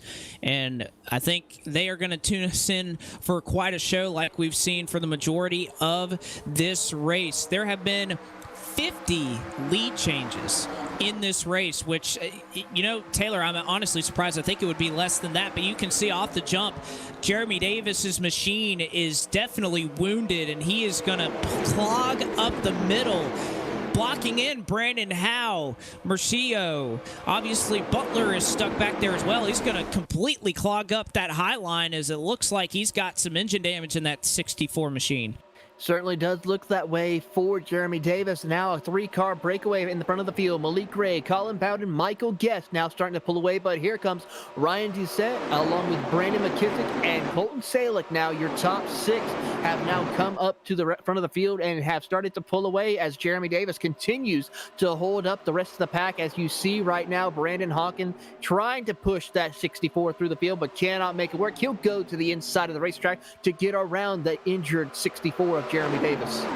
Well, I thought injured for a moment. Maybe he just didn't get a shift off well. He obviously isn't as fast as his counterparts, but may not be quite as mangled as I would have initially thought once we took the green flag. But nevertheless, he definitely doesn't have the straightaway speed. And you could see, I think the rest of the field learned pretty quickly that they do not even want a chance being behind the 64s. You see Sean Butler and Sean Pellig made it 3 wide on him to try and get by. But up front at the bottom, Michael Guest has returned to the front of this field. He went to the back earlier with a quick repair, and he did not take much time to get back up here to the front, and he has some company and some friends to push here as he gets to the back of Malik Ray on the bottom side, who holds the race lead. He's got Colin Bowden, who can work with them as well. Ryan Doucette looking for a way around on the bottom side, and Colton Salick also getting in line as they wreck in the back of the field. Caution flag is out. Ryan Carwile and Gabe Herschel are around here in turns 1 and 2.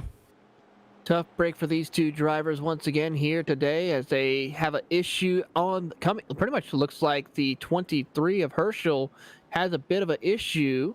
Or no, that's Carwile who gets loose on the bottom of the racetrack, goes below that yellow line, and then collects. Looks like Gabe Herschel, along with making contact with another driver, couldn't quite catch. It looks like the 06 of Garrett Lowe. So a tough break for Garrett Lowe as well, who's currently running in that 40th position. So he has not had a great night here at Daytona. No, he hasn't. And for Gabe Herschel, that's probably the first true self-spin that we've seen tonight. Herschel got a little bit loose and just wasn't able to collect it before he tagged, like you mentioned, Garrett Lowe right there, who got a little bit of damage out of that. Ryan Carwile gets wrapped up in that one as well. But again, this is what I thought we would see a little bit more of. Obviously, with how out of control these drivers are, wouldn't be surprised to see these guys handling these cars and self-spinning, but it's mainly been contact that's been the culprit. That's really the first time tonight that we've seen somebody kind of perfectly showcase the struggle that these cars can provide at this racetrack.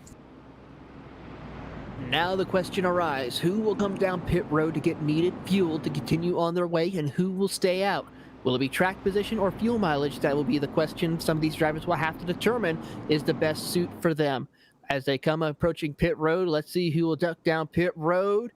Malik Ray's going to stay out along with some of the other cars. A couple of cars look like Colton Salick will come down pit road along with Ryan Doucette and several other drivers, it looks like from 10th on back. I don't think this is too much of a shock. And again, we've seen drivers who have gone through this race and started reporting some of their tire wear even after just a couple of laps. And we're seeing a lot of low 90s, high 80s just after a couple of laps. So the tire wear is definitely there. So not a surprise to see kind of a split in the field here. Obviously, we're getting down to the end of this thing. It's going to be much harder to march through the field if you're Malik Ray. So as the leader there, I think you're just kind of a sitting duck along with most of the top 2 or top 5 rather, that if you come down, most of the field's going to stay out and then you're going to be at the back. And obviously, they're just looking to do the opposite of what you do. If you stay out, then obviously you're going to see what we just saw where most of them come down pit road. You also have to think of the fuel situation, but I'd imagine with how these drivers are able to save right now that won't be much of an issue. So we see, it looks like from first to about, I'm saying about 10th on back or so, probably about 10 drivers or so that ended up staying out, and the rest of the field came back down on pit road to not only get 4 tires, but I'm sure get a little bit of fuel, because you do have to think, Taylor, if we stretch this thing out, obviously you're going to be able to kind of overrun these guys on old tires who would be staying out, and you'll have a little bit of speed because of that. So I don't think there was really a wrong call here. If you're up front, I think you had to stay out and keep the track position. And obviously, if you're 15th on back, why not come down and maybe get a little bit of a speed advantage on those guys up front? Certainly is a good idea to consider doing that, especially with what's going on around you. Even though the back half of the field seems to be the most dangerous place for some of these drivers, front half of the field is full of exciting racing where we have seen a couple of big ones, and we did see one late in the going here today at Daytona, but for the most part has been quite clean. Staying toward the back, that seems to be the more risky situation for some of these drivers, so it's a big risk. Can they survive it and work their way back up to the front of the field? We'll have to find out here momentarily once we turn them loose. It's going to be something to see, especially for a lot of drivers who we have been accustomed to seeing run at the front of the field. It's really about the Seth the Merchant area where you start to see many of the drivers who just came off of pit road. And actually, I'll give you an official word here. The 15 of Gabriel Mauricio, he is the first driver that came off of pit road. So 12th on up. elected to stay out. So we'll have to see how much 6-lap fresher tires and perhaps a little bit of extra fuel in the tank will help some of these cars handle through these corners. But it has been a magnificent race through the first 3 quarters, and we are set for the 4th quarter in this one. The 2021 9th annual I've Got Ballz 400 has certainly not disappointed, and I definitely can't think that we're going to be all too disappointed by what we see over the next 40 laps. Blake McCandless, Taylor Burris, Zach Johnson along with you here live on STN, and we are very pleased to be bringing you coverage of this great event and looking forward to the end of it as the sun continues to set here at the virtual Daytona International Speedway. The track temperature has cooled down to about 117 degrees, so nearly a 20-degree difference of what we saw at the beginning of the race, so a little bit more grip out there for these drivers as we'll get on the loud pedal once again. Malik Ray, Michael Guest, and the rest of the field in lockstep 2 by 2 for the entirety of this field. Ray and Guest in a dead heat drag race as they head to turn 1. Side by side, the drag race continues on through turns 1 and 2. Michael Guest, Malik Ray now will do battle as they come out of turn number 2. Behind Malik Ray, you will find Colin Bowden. Behind Michael Guest, you will find Brandon McKissick as they will push their 2 competitors in front of them down the Daytona Superstretch. Right now, it is Michael Guest who has a half a car length advantage over Malik Ray as they dive it into turns 3 and 4. Guest no longer has a drafting partner as McKissick has to back off just a little bit. Malik Ray now will try to see if he can overtake the late race lead as they come out of turn 4, and he has a half a car length advantage over Michael Guest. Down through the tri-oval, Malik Ray will lead that lap. And will Ray see a challenge from Colin Bowden as they work into 1 and 2? The answer is no. Bowden gets directly behind the Rowdy Energy machine as Brandon McKissick is around, and oh man, we see another flipper here, and the big one, part 2, is out here at the exit of turn 2, and there are, let me just count, 1, 2, 3, 4, 5, 6 cars that escaped that. I think it's just easier to say who didn't get involved in that one. Brandon Howe, actually Ryan Williams, Gabriel Mauricio, Femi Olak, Colin Bowden, Michael Guest, Malik Ray. That is who I saw make it past this wreck. The rest of them either had to come to a dead stop or they are sitting parked in turn 2. And it all started at the very front. Brandon McKissick looks like, I'm not sure if he got some contact or had a little bit of help or whatnot, but it was definitely that 24 machine that I saw get a little bit loose there, and the rest of the field piled in. For the first time, Femi Olot was not involved. Cup major incident here at Daytona International Speedway, so he was able to get through there, but I think he's going to come down pit road. Malik Ray as well will join the rest of the group, and a couple of other cars coming down pit road as well as we speak to get either damage repair or to get a little bit of fuel added into their car. We'll keep track and see what happens. We'll see, and a lot of favorites out there. Sean Pellick was obviously wrapped up in that one. It looked like Blade Witt and Brandon McKissick was where it all started. Sean Butler was in it. Obviously, some hard hits for. I mean, I can't keep up with the amount of names and the amount of smoke that I'm seeing on here in the replay. Colin XO, he takes a hard hit. Ryan Naraki, Blade Witt is up in smoke. It is just absolute carnage off the exit of the corner. It is amazing to me that they were able to find a way for some of these guys to get on by. But, you know, this has been the age-old adage, Taylor, for a long time here at these plate tracks of whether you run up front and try 100% of the time or whether you try to sit in the back and not really, just let those guys race, maybe wreck out, and then you try to make your way towards the end. I think this race is showing you that there's no better place to be than out front, because Malik Ray, Michael Guest, Colin Bowden, they've pretty much steered clear of every incident that they could have been wrapped up in. They certainly have, and that just shows you the case of the situation for some of these drivers staying up towards the front of the field. Yes, it's been wild. It's been hectic at times, but those drivers are still clean, probably have not had to use a fast repair such as Malik Ray, while others who are towards the back half of the field have had to use one or if not both of their fast repairs here today. That's been the case, and I think this is when you're going to see a big drop-off. We've had a lot of these big wrecks, and obviously we've still had about 38, 39 cars on the lead lap for the majority of this race, but I doubt that we are going to see it after that incident. I think a lot of names are going to be kind of officially taken out of the running for this race after that latest incident, and I think the amount of cars you see on pit road indicate that there is a lot of damage repair going on for some drivers that do not have both fast repair. Sean Butler is still sitting on pit road with his mangled race car. Christian Budd, Brandon Hawken, Ryan Naraki, Blake Neer, Tristan Hagenstein, Aaron Smith, Cody Dutton, Cole Dutton. And again, this isn't necessarily the case that they may have used both their fast repairs. They might be saving one, but I think at this point, Taylor, it's a good guess that they may not have any fast repairs left to try and stay out and continue to run with a clean race car. We saw a couple of guys who made their way off of pit road who were in that accident that have some fast repairs left. Justin Thompson, I believe, did. Sean Pellig, he had a fast repair in his back pocket, so that Michigan machine is all clean. Gabe Herschel, Blade Witt had a fast repair. So trying to catch up. Brandon McKissick, obviously, he was the catalyst of that whole wreck. His car is now clean, so obviously he had a fast repair. So it's kind of a guessing game up here for us. There's no clear way for any of these drivers or even us up here in the booth to know just how many fast repairs are left for each driver. But I guess the only way we can guess is they come off a pit road and they look good as new.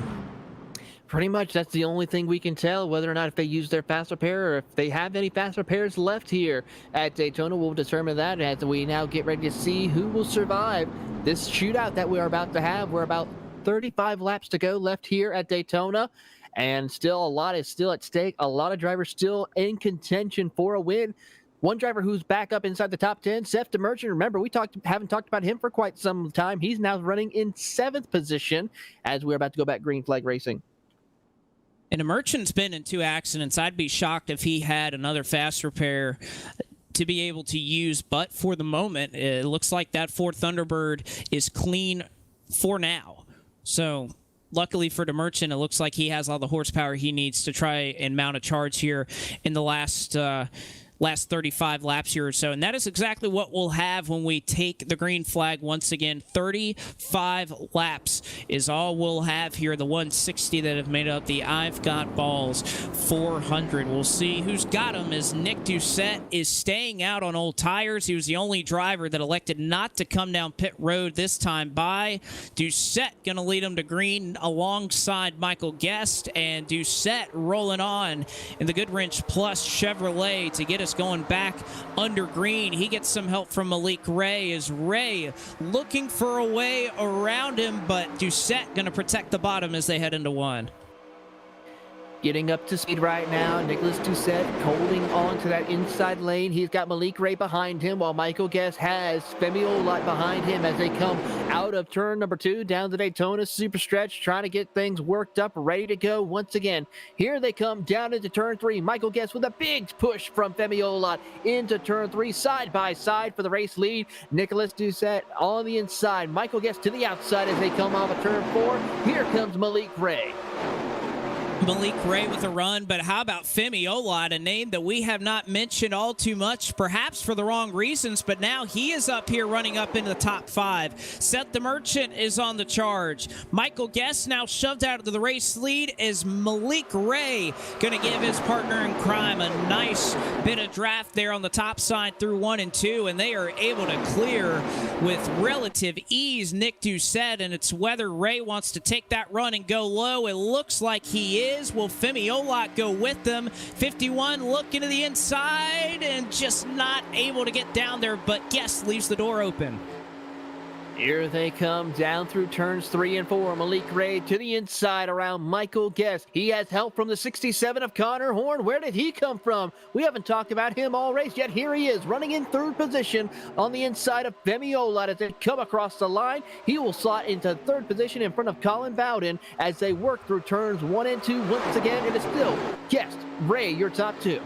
Yeah, that Blank 67 is a name we have not mentioned at all tonight, but here he is when it matters, running up front, directly in front of Bowden and right behind Malik Ray, who at the moment is the lead horse on that bottom side. But as they work through 3 and 4, again, so much more grip it seems. As Horn, he nearly looked 3 wide to go there on Malik Ray, wasn't able to quite get it done. Ray may have clipped the apron there, but it hasn't slowed him down a bit. Olot to the back of Guest. Guess will have it at the stripe as they are 2 by 2 for about 7 or 8 rows.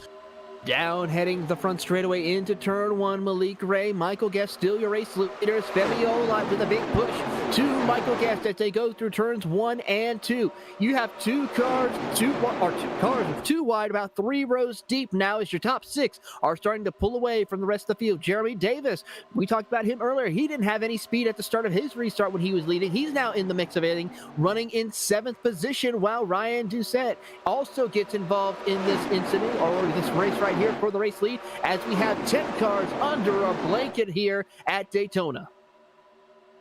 Jeremy Davis used that fast repair, so that car is back to full song as we work across the stripe. 31 laps to go. Still in a fuel window for these guys that will eventually have to come down if obviously we're able to keep it green for that long. Ray and Guest still dancing at the front of this field, your top 2. Nobody able to find a way around. Olot peeks his nose down low, but again, there is nowhere to go for Guest and Ray, who have a stranglehold on the top 2 spots.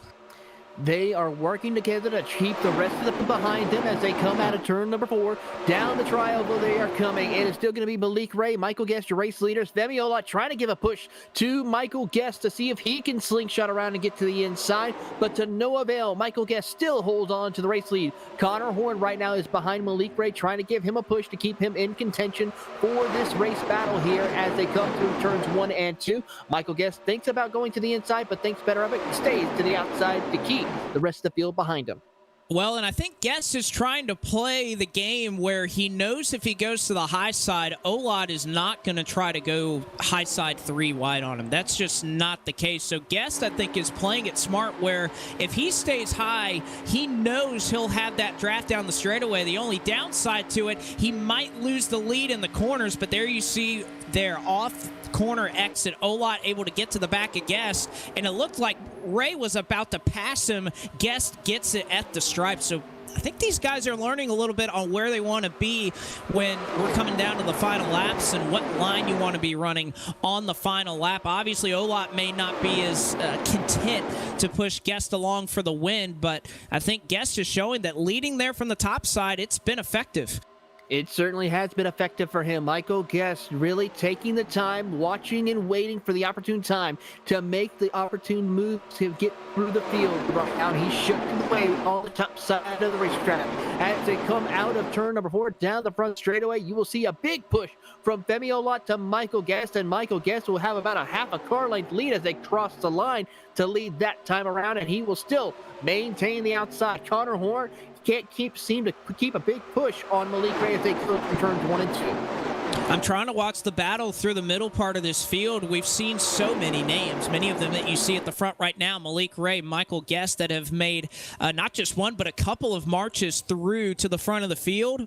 Well, it looks like the difficulty of that is going up, obviously, and no shocker there in the closing laps. It is much harder. You're not having as many guys running back here in about 15th or 20th who are willing to kind of pull over and let you drive to the front, and there's just not a whole lot of room here at Daytona as one car onto the apron in the back tries to miss. That is Blade Witt, who we've talked about a lot tonight. He went low to miss somebody that got loose, or perhaps he was the loose driver himself that worked his way through. Now, of course, one thing here, though, Taylor, lap traffic. Ryan Naraki is about 1.5 seconds in front of this field. Where does he go? He's going to go to the bottom of the racetrack and allow this field to go on by. So that could have been something that these guys had to deal with, but Naraki lets them go on by. Smart move for Naraki. He did not want to cause an incident. Goes with that yellow line, stays out of harm's way, and continues on. We are still green flag here at Daytona. Michael Guest still holds on to the race lead, but he doesn't have any drafting help. Now he gets a big push. Contact happens. Cars go a little bit high, wide. Caution is out as more cars can make contact. Big one here on the front straightaway here at Daytona. And once again, the three names we keep talking about running at the front: Ray, Guest, Bowden, running far enough forward that they miss it. And I think that was honestly caused here. It looked like a bit of a reaction there. Obviously, Guest was leading the outside line, almost got into the wall, and I think that caused a little bit of a checkup. Olot gets into the back of Guest, and then obviously trying to collect the car. Olot goes back down. Connor Horn gets involved, and as he's trying to save the car, they just go back into the rest of the field. So big wreck here with just 25 laps to go, right at the fuel window. Horn, who just really came on strong late, unfortunately, was over and on his side on the front straightaway. We get another look at it at the replay. Just a really tough break for a lot of these guys who are running about in the 5th position. Yeah, and Ryan Doucette involved in that incident along with Nicholas Doucette. Several other cars who got caught up in that as well include Gabriel Mauricio and several more. So thankfully, though, not major damage to a lot of drivers except for a couple.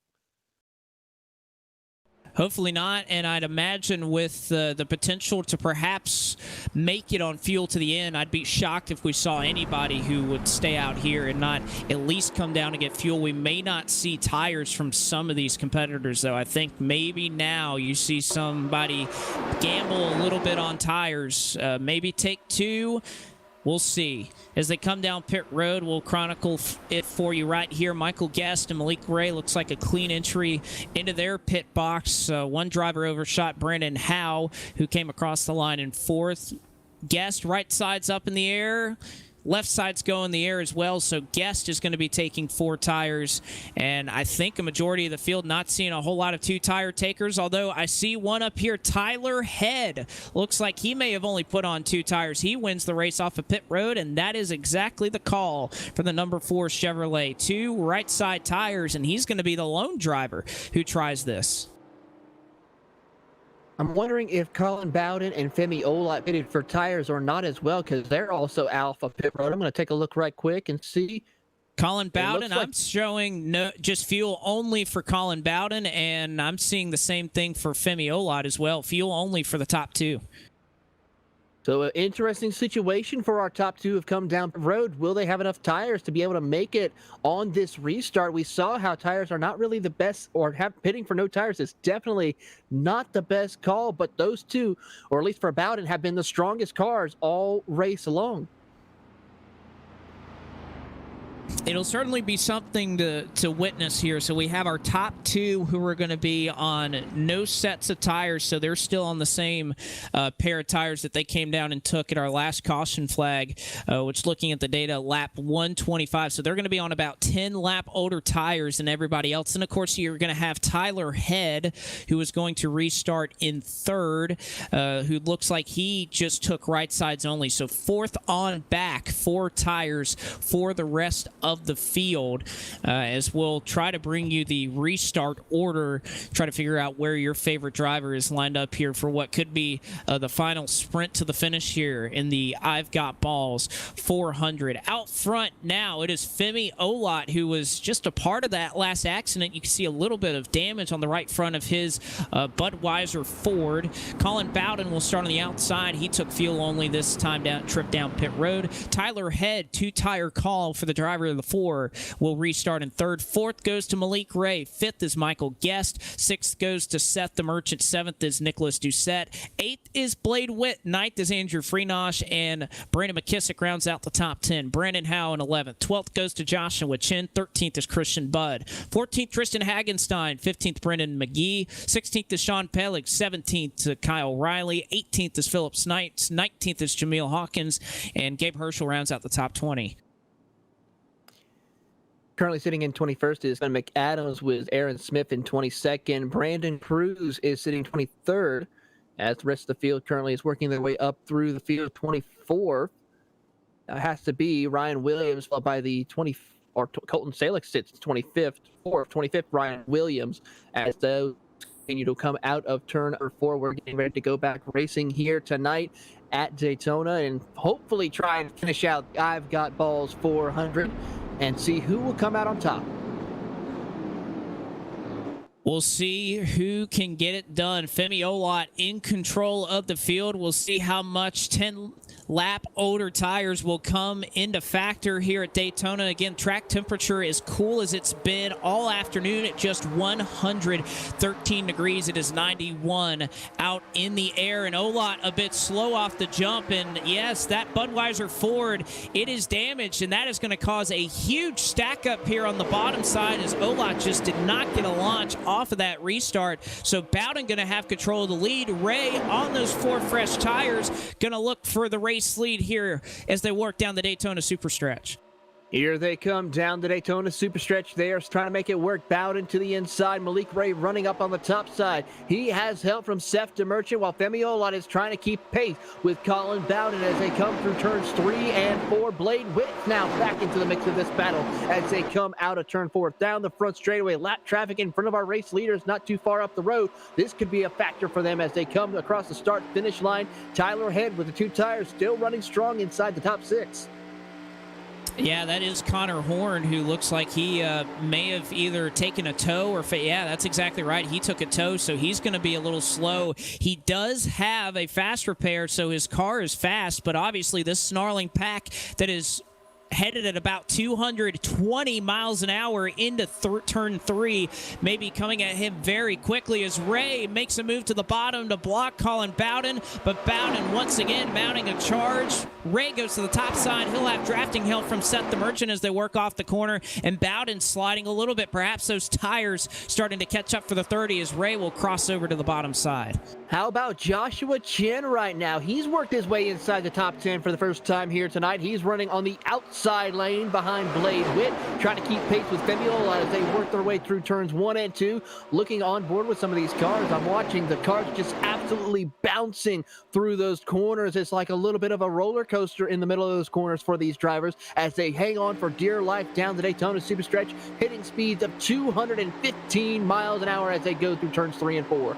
And DeMerchant right there went to the back of the Rowdy Energy machine, and his nose may have gotten him in the wrong spot, but Ray able to slide up forward and get that run from DeMerchant. But I think Ray is in a fantastic position here. Bowden on the old tires just may not have quite the speed to keep up on the bottom, but then Ray can go to the top side and use the draft from DeMerchant on the straightaway. So Ray could have it made here if they continue to run like this, but of course we still got a long way to go, 20 laps left. We certainly do. 20 laps to go here at Daytona International Speedway for the I've Got Ballz 400. Big check up for Femi Olot. Has he got a little bit of a bump right there on the Daytona Superstretch? He is going to gather it back up and continue on his way and hold on for dear life as they are approaching 200 miles an hour through the corners.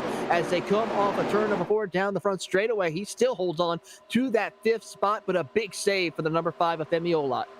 And that's exactly right. I'm thinking Ray is in a fantastic position here. Not only is Bowden on the old tires, but he has Olot, who has a little bit of damage and is also on old tires, so just not able to push as well. They're a little bit loose, so Ray really has it figured out here of running the top and the bottom. But just before they're about to approach the lap traffic, another wreck here in the back of the pack is going to put us under the caution flag once again. And this time it looked like Cole Dutton, who looks like he gets turned as a result of a bit of a stack up here. It looked like it may have started in the tri-oval here, and that's exactly right. Alex Kolinick gets a little loose in the tri-oval. The rest of the field goes around to scatter, and as Dylan Roberts was kind of coming up back onto the racing surface, it looked like Cole Dutton just really had nowhere to go. Certainly is a tough break for him as well as the caution comes out, and we're so close to the end, but yet just some more incidents come on where we have to wait and restack him up through the field once again. Alex Kolonics has now come down pit road to get his car repaired. Several other drivers might consider coming down pit road to get some tires and fuel and probably try to utilize maybe that last fast repair, if they still have it, to utilize to get a fresh, clean car.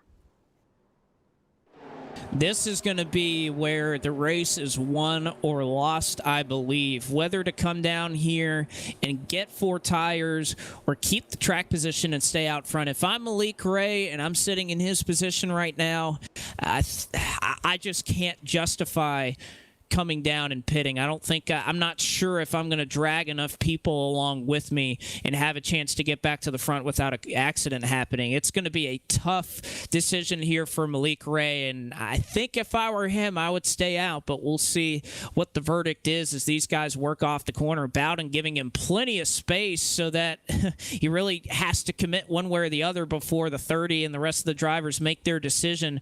Ray is going to stay out through the field. Let's see. First drivers on is Philip Snipes, and it looks like that is going to bring the rest of the field in. So Snipes pitting from the 9th position is going to drag in the rest of the field.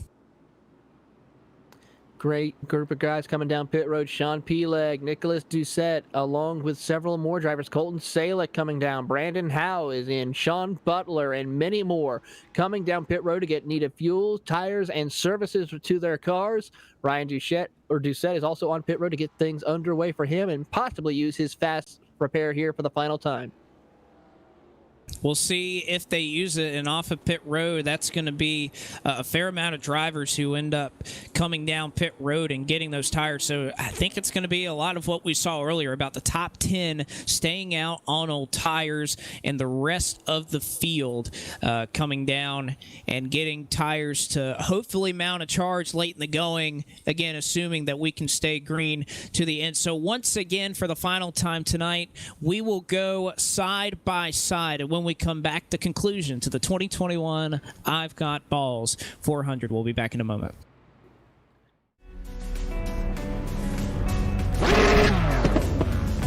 "40 of the best sim racers.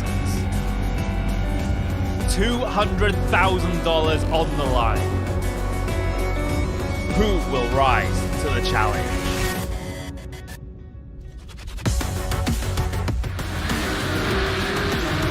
Interlagos, Barcelona, Imola, Silverstone, Road Atlanta, Montreal, Spa, Nürburgring, Le Mans, Monza.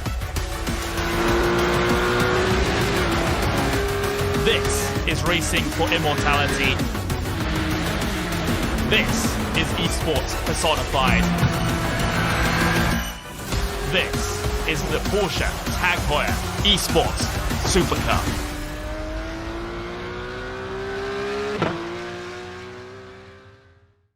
Welcome back to SDN's coverage of the I've Got Ballz 400 live from Daytona International Speedway. Taylor Burris, Blake McCandless, and Zach Johnson bringing you all the coverage and pictures needed here to enjoy this great coverage here as we are approaching 15 laps to go. About to go back green flag racing here today. Let's give you a quick rundown of your top 10 before we go back green flag racing. Malik Ray will lead him to the green flag along with Colin Bowden in second. Sefton Merchant sits in third position, followed by Blade Witt in fourth. Femi Olot sits fifth position with Brandon McKissick sixth. Seventh is Joshua Chin, followed by Michael Guest eighth. Tyler Head sits ninth, and Andrew Freenars rounds out your top 10. So a lot of great things to come here, Blake, as we are getting ready to go back green. Pace truck lights are off, and we're going to rack them up, go again, and hopefully try to get a green flag finish here under these circumstances. A lot of beat-up race cars out there on the track right now, though.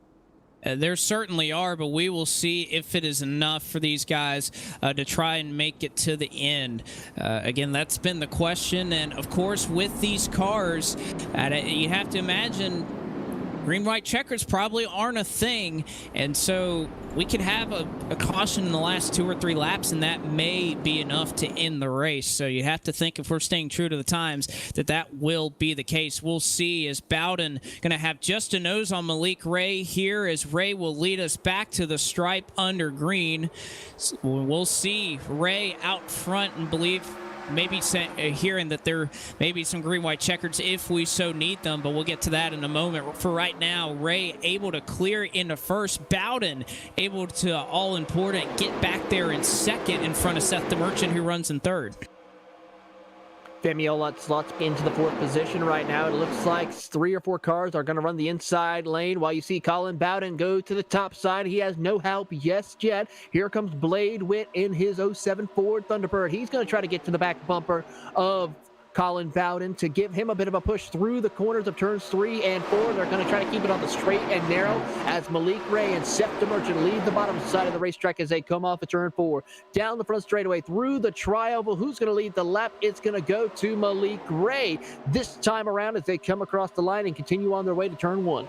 I gotta say, I'm surprised Ray didn't work back up and block Bowden, who would have had a run there off the corner. But how about Bowden again on older tires, making it work? Colin Bowden leading the field, and he has a great jump from, how about this, Blade Witt, who has finally found his way back to the front of the field. He noses ahead of Ray for second. He may even look for the race lead here in a moment as Bowden gets loose up front. That's going to stack up this top lane. Here comes Malik Ray.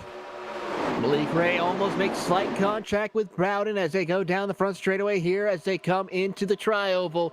Bowden just hanging on for dear life as they come through there down the front straightaway, closing in on 10 laps to go here. We still got a little bit of time left as they dive it down into turn number 1. Here comes Malik to the bottom of the racetrack. He has help from Seth Merchant while Colin Bowden's holding on for dear life. I think it's another big push from Blade Witt and Michael Guest down the Daytona Superstretch. Make no mistake about it, Blade Witt is ready to push Bowden, and he's just hoping that the 30 is going to hang on. Again, you can get these guys arrow loose if you get right up to them, and I think Bowden is finding that out, that with these old tires, he is going to have to wheel the heck out of that race car, but he has been up to the task so far as he still holds the race lead. Will cross the stripe this time. 11 laps remaining in the I've Got Ballz 400. Bowden and Ray, your top two, and they are still stacked up too wide, about 15 rows deep.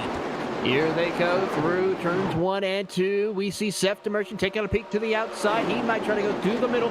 Malik Ray gets loose off the corner. He's going to have to back up. This is the opportune time for Bowden as well as Blade Witt to get involved in this. They will now take the lead. Michael Guest will follow suit. Seth Merchant goes up to the top of the racetrack to try and follow, but Femi to his inside as they come through turn 3 and 4. And a development here. You saw the 51 drop back. Malik Ray assessed a black flag. We'll get an update on what it could possibly be for, but unfortunately for Malik Ray, a huge development as he was running out for the race lead, and Malik Ray almost certainly out of an opportunity to win this race. Again, we'll update you on the reasoning for the call, but a big development out here as that takes out the leader of the bottom line.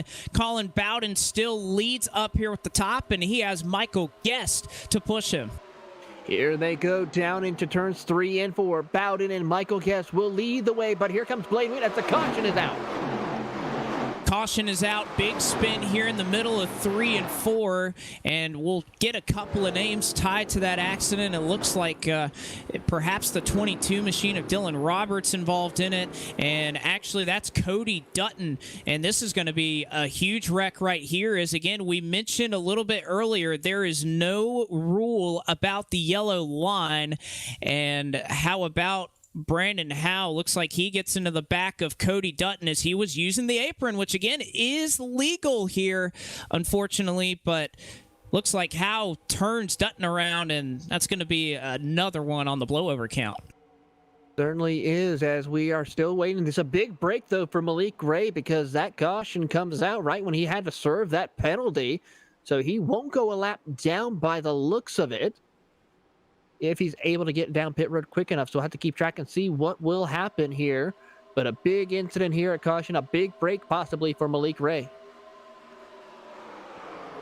A huge break here, and unfortunately for Ray, gonna go laps down again. He's just not going to be able to make that up. And again, it was a jumps restart that ended up costing Malik Ray a black flag. Again, the rule has been all weekend long that you must stay or you must wait until the green flag comes out before you go. And unfortunately, that's the decision that race control has made. It looks like we've had Cody Dutton disconnect. I think he's out of fast repairs, and unfortunately unfortunately out of luck as he got turned over right there. So Dutton gets turned, and that will be the end of his night as well. I think Malik Ray has called it a night, or actually no, Ray is still back on the racetrack, but he's going to need a lot of luck to, one, get back on the lead lap, and two, still have a chance at this thing. So Colin Bowden, Michael Guest, Blade Witt, Femi Olot, your top five. Seth the Merchant is hanging around here, but how about this, Taylor? We've mentioned his name a couple of times. He's in a beautiful race car. I love the look of this 88, the Dushan machine. Andrew Freenage is up front when it counts. He's running in sixth. And probably one of the cleanest cars out there, not just in design, but just as far as no damage to the nose or rear end of that. Probably has used a fast repair already, but still has kept it clean so far since his last repair on pit roads. A great job for Andrew Freenas. Can he have something for the race leaders here momentarily? We'll find out. How about Aaron Smith that runs with these guys as well? Aaron Smith doing a great job being up in the top 10 when it matters. He's one of those drivers that there's a little bit of freedom you can have with some of these templates and with these cars. I can't even pin that one. Is that a Nissan? I think Kane Cook was running this template all the way back. If you can think back to July, the Firecracker 400 that E-Racer put on. I think this is the template that he used. So Aaron Smith out here in a Nissan. One of the cool aspects of iRacing, I guess you could throw some stickers on it. It is an interesting concept to see a Nissan out there on the track here in the 1980 Cup car. So interesting format. Of course, a couple of other cars we've seen is a Toyota and several others. In fact, one of the funny ones I see out there, Philip Snipes in the 51 Ford Thunderbird, but covered up as a Chevy Lumina. So very interesting concept we see out there. Oh, I've seen a lot of those Chevy Luminas out there, and I'll tell you what, they look good, too. Obviously, it's on the, I guess, Ford body here in iRacing. You have, obviously, the choice between the Monte Carlo and the Ford Thunderbird, and typically you'll see the drivers who had the Chevy Lumina template on there run the actual Ford car in the game, but it definitely does, it definitely looks good out there. I've seen a fair amount of paint schemes, especially this week. Official racing in these cars going to Talladega Superspeedway. And that's where these cars shine, as you have been witness to tonight here on STN. These cars can put on, for all intents and purposes, a hell of a show out here when they get to the plate tracks. Daytona, Talladega is where these cars shine, and I think we're all the benefactors of that tonight. So we're going to restart here. 7 laps to go with the reverse order and with the black flag issued to Malik Ray. Colin Bowden is in the race lead. Michael Guest to his outside. You have Blade Witt, who will start on the inside row in the second position. And then, of course, Femi Olot will be second car on the outside row as well. Again, green-white checkers. We did see them in the heat races, so believe they may be a factor should we get a caution flag and need them to do it. So pace truck will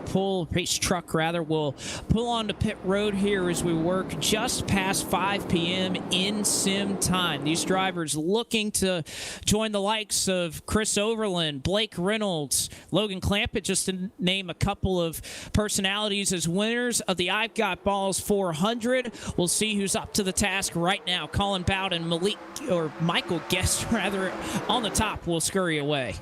Here they go, getting up to speed down the front straightaway as they dive it down into turn number 1 for the first time. We see Colin Bowden holding strong on the inside lane. Michael Guest has no help right away as we see Femi Olot drop back. But here comes Blade Witt and Seth the Merchant now as they go down the Daytona Superstretch. And Bowden going to be able to have the lead for the moment.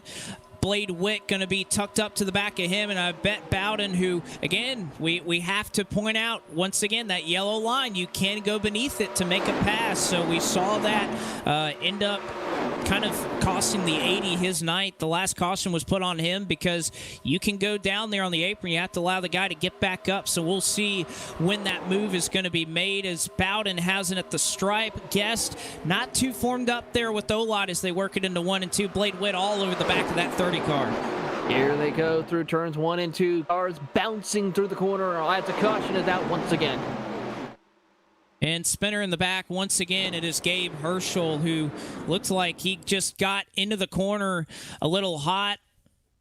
Looks like, yeah, he overruns the corner, runs into the side, actually, of Kyle Riley, who we haven't mentioned Riley's name too much tonight in that bar visuals machine, but unfortunately Gabe Herschel goes around and spins the nose of his Ford into the outside wall. Garrett Lowe, just not good luck out here. He's just the unfortunate bystander here. He goes barrel rolling through 1 and 2. So Gabe Herschel spins around, and that's really the second time we've seen him lose control of his race car here. He's going to take the tow back to pit road. So lap 156, and I've got to say, Taylor, I'm not sure exactly where that puts us in terms of a green white checkered. I don't think that we're going to be going long enough to have a green-white checkered come in, but we may get about a 1 or 2 lap shootout in this thing. Certainly, that could be the case if we get back underway. As we just got word from race control, Gabe Herschel has been disqualified from tonight's race. I believe that was the second incident that Gabe Herschel brought out, so he was also put behind the wall for the remainder of this race. And we'll update you on a couple of names. There's been a few of them who have gone behind the wall in this one. Malik Ray is a lap down, although I believe he will be the lucky dog this time by, so he will be back onto the lead lap in 32nd if they issue that lucky dog to him. But Garrett Lowe, 3 laps down. Actually, his engine just expired as he was running here under caution, the 33 car.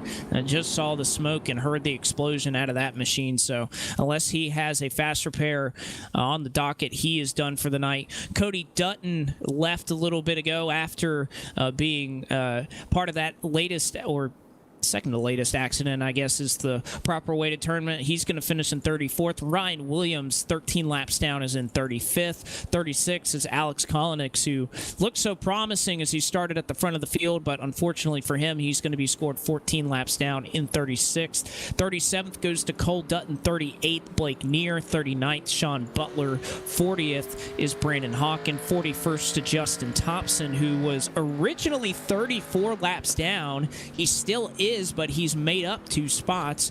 Andy Trupiano in 42nd and Scotty Shed in 43rd. So still 30 cars on the lead lap. Ray is going to be the lucky dog, so he's going to get waved around the pace car. So Ray up to 31st on the lead lap, but he's going to need a lot of help to try and get back in this thing. He certainly is. It's going to be a tough call. I mean, I've seen it happen where a driver is able to make up 20 to 30 positions in a couple of laps. But, of course, that was actually one of the sponsor who is currently on the hood of that Chevy Monte Carlo of Malik Ray, Kyle Busch. We've seen him do it before, working his way up to the field in 2 laps at Talladega. Can he do, Malik Ray, channel that and maybe pull a rabbit out of his hat and come up through the field in 2 laps? We'll find out. We'll see if he can do that for his former owner, and who knows, he may still be the car owner of that Rowdy Energy machine that Malik Ray will drive in the NASCAR Coca-Cola iRacing Series. That's kind of been an interesting point of contention here, is with free agency going on, who's going where. It's been a crazy, silly season, to say the least, so we'll figure out if, obviously, he stays there or goes anywhere else, along with a couple of drivers that are in this field. Michael Guest, I believe he announced he's getting a change of scenery next season. Obviously, Femi Olot new to the series, Blade Witt new to the series, so an exciting time in the world of eNASCAR these last couple of days as free agency continues to play out before our very eyes. But there's another time to talk about that. Let's talk about the end of this race. We will have a 2-lap shootout, although there are 3 green-white checkers that we are eligible for, but this will not be one of them. This will be a natural green-white checker. So the way this will work, if we get a caution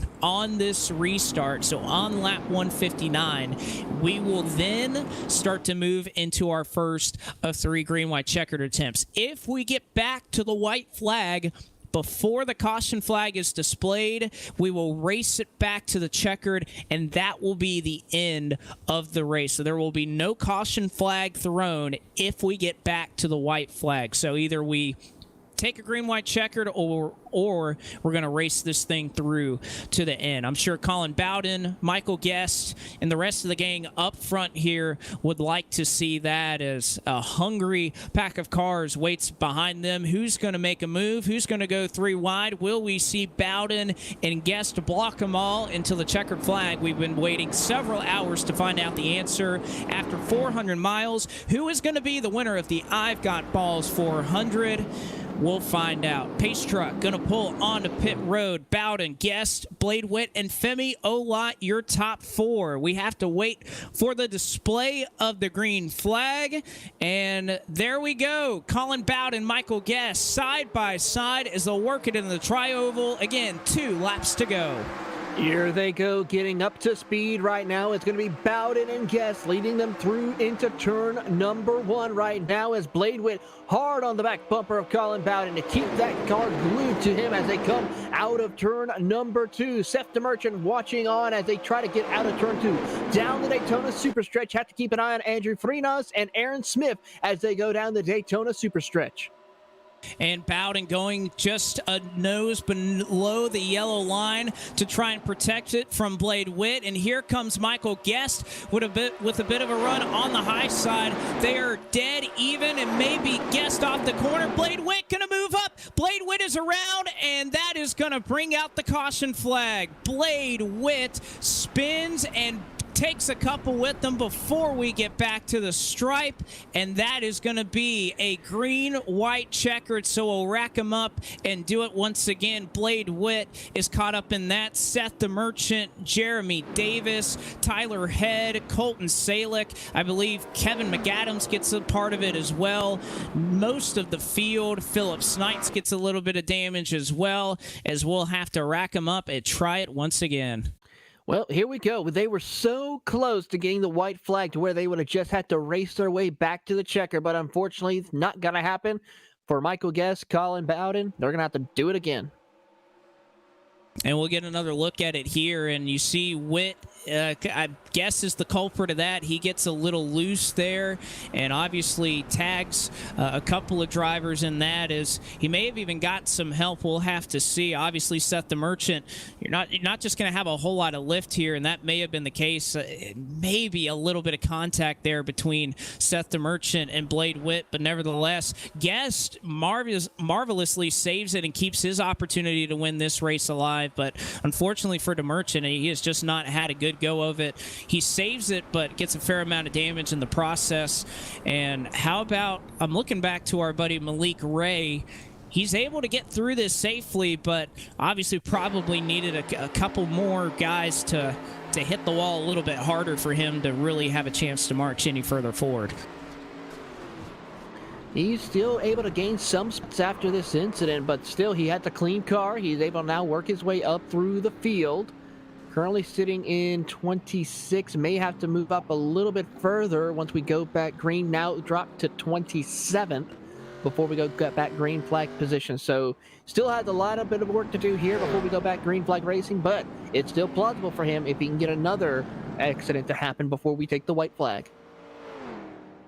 Well, he can have one more accident. He can have 2. He could even have 3, because that is what we're going to see right here. The first of 3 green-white checkered attempts, as we're going to go past the original scheduled distance of 400 miles in this race. It looks like we'll take the green at, I think, lap 163. If we come around and get the 1 to go, that is when we'll take the green flag, and we'll have a scheduled distance of 165 laps should we get to the end of this first green-white checkered. But much like what we were explaining earlier, it's the exact same case. If we have a caution flag before we get to the white flag, we'll try it once again, and we'll use our second green-white checkered attempt.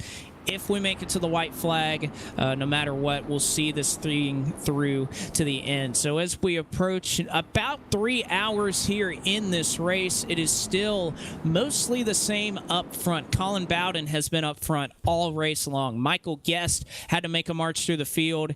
He did so easily and has been up front ever since. Femi Olot, with the strategy call of taking fuel only, along with Colin Bowden, has made it work and is still up in the top 3. And how about Seth DeMerchant, Taylor? We saw him get involved in that last accident. He's got a little bit of damage, but he was able to save the race car enough to be still in the 4th position. So DeMerchant did a solid job right there. The only question is his car going to be competitive enough to run in that 4th position? Yes, he's had that damage toward the rear end of his car for quite some time, but now he's got a little bit more nose damage to the front of his Ford Thunderbird. Will that be affecting his output of power when he gets back on under here at green flag conditions? We'll have to see. A couple of drivers have tried the same, and it has not worked out for them. So hopefully for DeMerchant, certainly is out of fast repairs, so he's going to have to carry this car the rest of the way through. But a couple of fast cars, or at least clean cars, behind him. Andrew Freenage is in 5th. And Aaron Smith has worked his way up to 6th. Brandon McKissick has rebounded for 7th. Ryan Doucette, 8th. Jeremy Davis was in that last wreck and in 9th. And then how about Connor Horn, who was wrecked? He got his fast repair, but he was so far behind the pack that he nearly got lapped.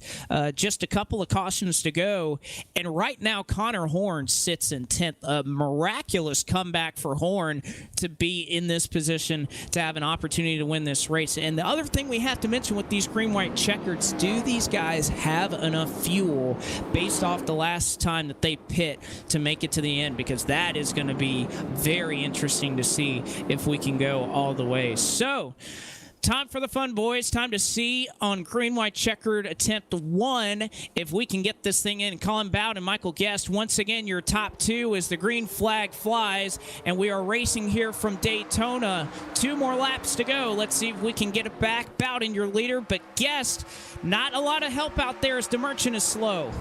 He certainly is. He's holding up drivers such as Aaron Smith and that Satellite Racing as the caution is out once again. And we didn't even get to turn 1 this time as one car around in the middle of the field. I believe it was the Goodwrench machine, and indeed it was. Nick Doucette got into the back of Kevin McAdams, who I think was a little bit damaged and just didn't really expect perhaps his car to be that slow. He runs into the back of Kevin McAdams, and he gets spun around in front of the field, and unfortunately nowhere for a lot of drivers to go. Doucette comes around. Malik Ray, just an incredible job to miss oncoming traffic right there. Evan Menlison gets caught up in that. Colton Salick a part of it as well, and I think Tyler Head also gets in that as well. Dylan Roberts able to scurry on by, but again, I think that's just a case, Taylor. We have these guys who are damaged in the pack, and they just don't really know whether they have a lot of horsepower or not, and unfortunately for Doucette, it's 2 laps to go. You're not lifting at all, and he just runs into the back of McAdams, who I don't think expected to be that slow. I'm pretty sure that was the case indeed, but a lot of these drivers are starting to get a little irritated, so tempers are going to start flaring a little bit because they want this race to be over with. They want it to come to an end so that way they can be done, and especially for drivers such as Michael Guest and Colin Bowden, as well as Femi Olot. They want a chance of race to get to that white flag, so we'll have to see what will happen if they're able to try to pull themselves together and get a green flag run to at least a white flag.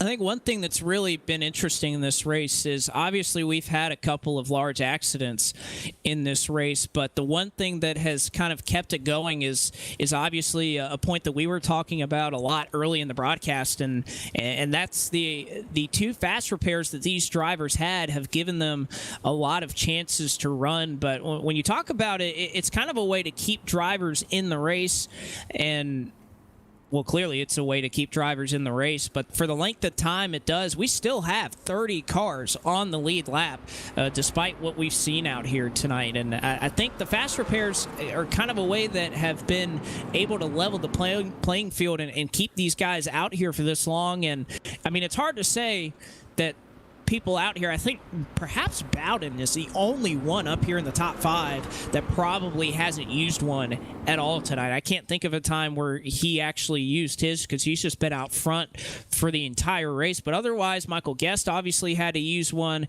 Malik Ray came down and used his, although he didn't have significant damage. But obviously that's been a key talking point tonight, and I think a lot of the drivers over the radio right now, where it's a pretty hot topic of discussion because it's kind of kept a lot of drivers around this long.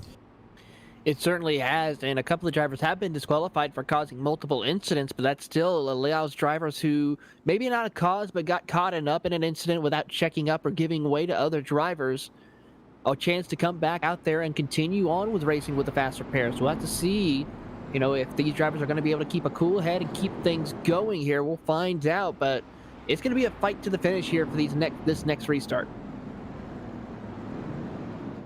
It is, and what's going to be interesting is we still have a lot of these drivers who, obviously DeMerchant was a little slow up there at the front. He's still going to be restarting, I believe, in the 5th position. Femi Olot has a little bit of damage, and we've chronicled that a couple of times. Obviously, Kevin McAdams, we saw a little bit earlier, was kind of where everything happened as he's used his fast repairs. Joshua Chin has a fair amount of damage, so I think that's going to be kind of where we either see this race continue to go green or we have another caution as we kind of see exactly what we had on that last restart. Is sometimes you just don't know if your car is that slow, and when everything's on the line, you're not going to live for it.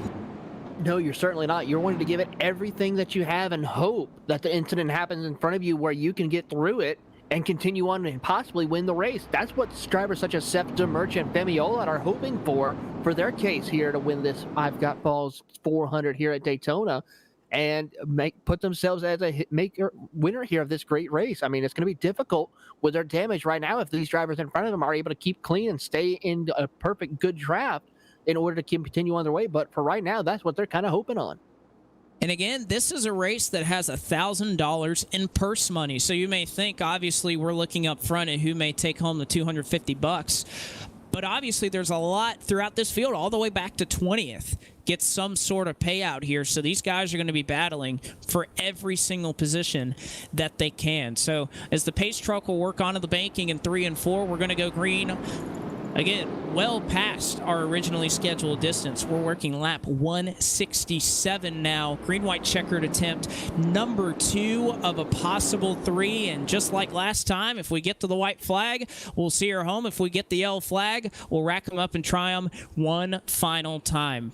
Colin Bowden, Michael Guest up front. Green flag is in the air, and we'll try it once again as Bowden and Guest dead heat at the stripe as they drag race down. Some action back in the pack, but they keep it clean for now. Here they go down into turn 1, possibly here one more attempt to go as they try to get things going. Seth DeMerchant struggling right now as he has no pace whatsoever. Femi Olot tucked up behind Colin Bowden as they come out of turn 2. Down the Daytona Superstretch, Michael Guest, Andrew Freenaz now in a heavy heat as they go down the back straightaway.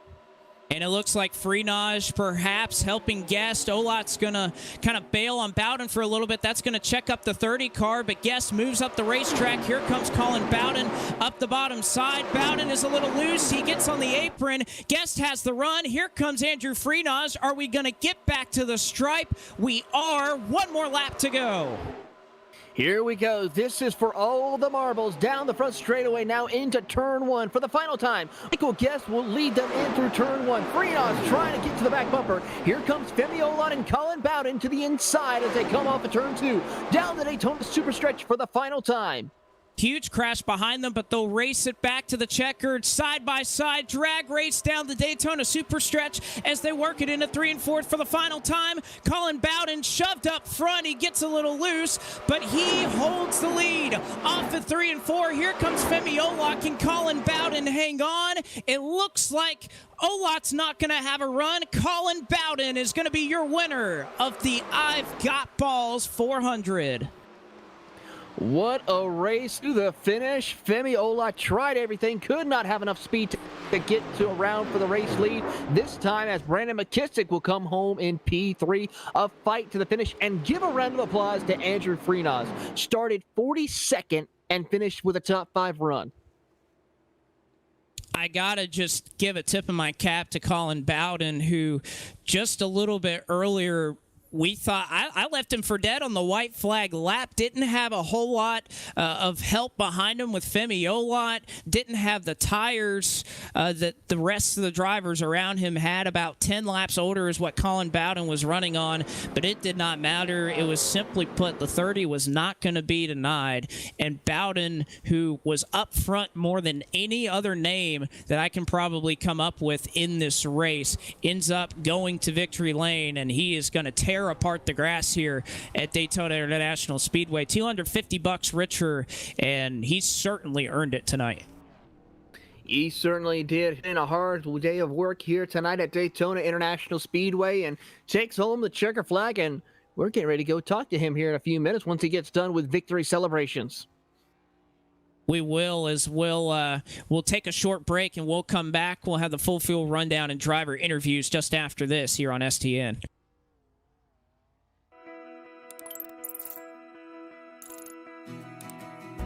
iRacing is a sim racing game that combines a true-to-life racing experience with an online community of virtual racers from all around the globe. iRacing offers a multitude of officially licensed cars and tracks, laser scanned with millimeter accuracy. Their car models and mechanical systems are based on real-world physics, engineered in cooperation with manufacturers and race teams. Their skill license system ranges from rookie to pro, ensuring members are always pitted against those with similar skill sets. Members are able to sign up for a weekly race series, compete in time trials, host a private race with friends, and participate in racing leagues created and run by the community. With over 170,000 members, iRacing works in partnership with renowned motorsports organizations like NASCAR to deliver virtual races based on the real-life NASCAR Cup Series, as well as many other series on the NASCAR ladder. iRacing also features team racing, providing a variety of options for members to create and manage their own teams. Race with friends or real-world teammates in full-length endurance events like the 24 Hours of Daytona, Spa 24, or the Bathurst 12 Hour. Additional partners include IMSA, World of Outlaws, Supercars, and IndyCar, allowing members to race in their very own Indianapolis 500, Bathurst 1000, Chili Bowl, and many more iconic events. This is iRacing, delivering the most authentic racing experience short of getting into a real race car. Sign up today at iRacing.com.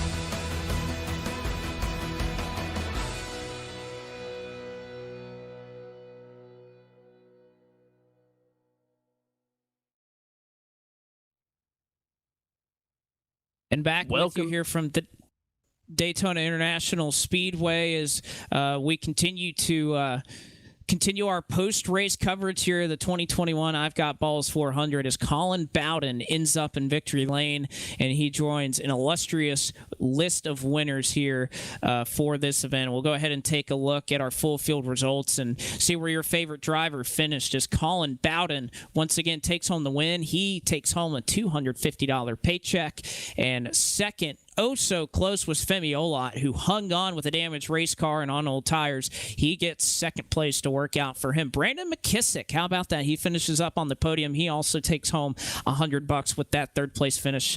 Fourth goes to Michael Guest for $65. Fifth, as you mentioned earlier, Taylor, a solid top five effort for Andrew Freenosh, who started all the way back in 42nd. Sixth goes to Aaron Smith. Seventh to Ryan Doucette. Connor Horn rebounded for eighth. Tristan Hagenstein ninth. And then how about Malik Ray, penalized, put a lap down. He still finds a way to finish up in 10th. 11th position will go to Blade Witt, followed by Joshua Chen, who started 33rd. He will come home in 12th position, followed by Tyler Head in 13th. Philip Snipes will come home in 14th after starting in the 38th position, with Brandon Howe in 15th. Brandon Cruz will come home in the 16th position, followed by Gabriel Mauricio in the 17th position. Kevin McAdams will come home 18th, followed by Kyle Riley in 19th, with Colton Salick rounding out your top 20.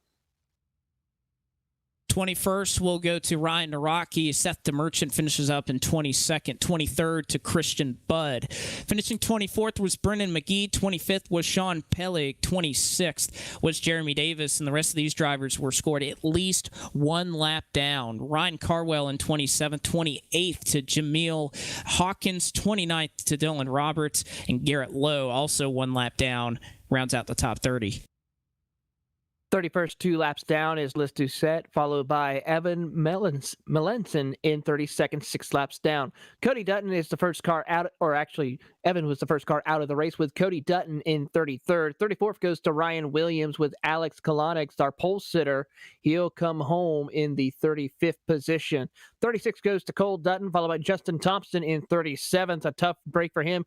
Started 11th, stayed all race to come home in 37th. 38th goes to Blake Neer. 39th, Sean Butler. 40th goes to Brandon Hawkins. 41st goes to Andy Tripiano, followed by Gabe Herschel, 42nd, and Scotty Shedd rounds out your 43-car field.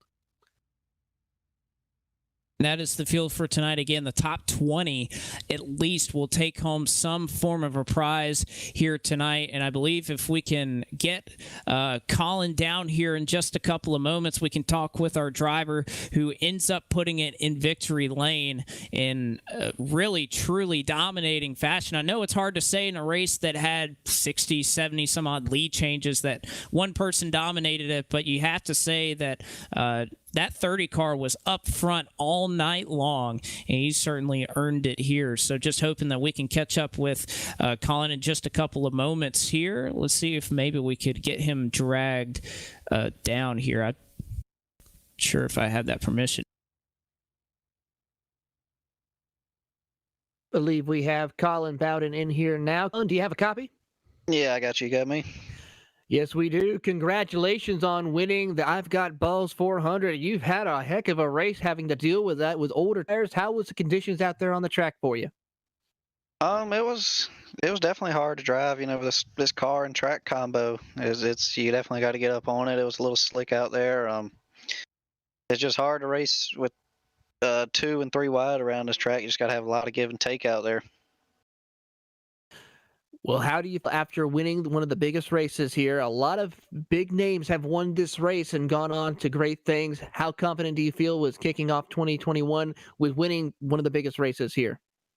It's pretty good. I've had a good week on iRacing. Last Sunday won 1,000 to win race, and then this one's the pretty prestigious race, so it's good to win that just for the name of the race. So yeah, I hope we keep this good luck going, to be honest with you. Well, Colin, before we let you go and celebrate this victory, who would you like to say thank you to or give a shout out to?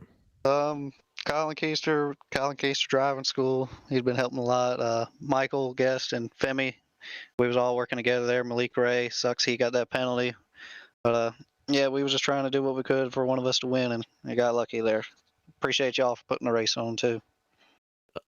Of course, that is Colin Bowden, your winner of the I've Got Ballz 400 at Daytona International Speedway. And Blake McCandless, you caught up with second-place driver Femi Olot. And as Colin was mentioning there, Femi Olot also kind of a part of that group that was working together to try and get themselves up to the front of the field. And they they certainly did a good job of kind of dominating the going here, but unfortunately it comes up just short for Femi Olot. But, you know, Femi, I got to say, with the damage and with some of those old tires, I wasn't quite sure if it was going to work out for you, but you kept that 5 out front, and it really just managed to kind of miss all the carnage that was going on behind you. Yeah, you know, we made a pretty big strategy call there, taking no tires when everybody took 2 with a couple, like around 30 laps to go, I think, and it worked out. You know, you had to play the track position game, and, you know, tires were huge, but, you know, like the name of the race, I've got balls, and I decided no tires would be a winning call. And, you know, it technically was, because Colin, myself, and Michael were able to finish top 4. Unfortunate what happened to Malik, but, you know, we got up there and we were able to control the race. It seemed like that was definitely the case right there. But just kind of talk about these cars. I know it's so unique for some of our viewers out there that, you know, they they've done sim racing or they know typically how things work at Daytona, what makes these cars so much different to handle? Because obviously the type of driving that will make you successful in these cars is much, much different than what you often see in the modern stock cars that we have today. Everything about this car really is challenging. Especially with it being unrestricted. It's not downforce reliant. The tires are relatively slim. Coming into the race, I didn't do a single lap of practice, and I hadn't driven the car at a super speedway in a couple months, so I kind of spent the first half and more of the race, kind of just learning where I wanted to lift in the corner, how much wheel input I could put in the corner, how to, play with the gas, and all those things, like I said earlier, with the car lacking downforce and everything else, it made a really big challenge for us. And I think at the end there, you kind of saw the people that, finished the race relatively clean were the ones who did a good job all throughout the race. It certainly did. Well, Femi, I'll just throw you the mic one more time. Anybody want to give a shout out to? Mic's all yours. Got to thank you guys for broadcasting, first and foremost. You're giving us a platform to race for other people to watch. Thanks to all the viewers. And a huge thank you to the admins that come together to put this race together every year.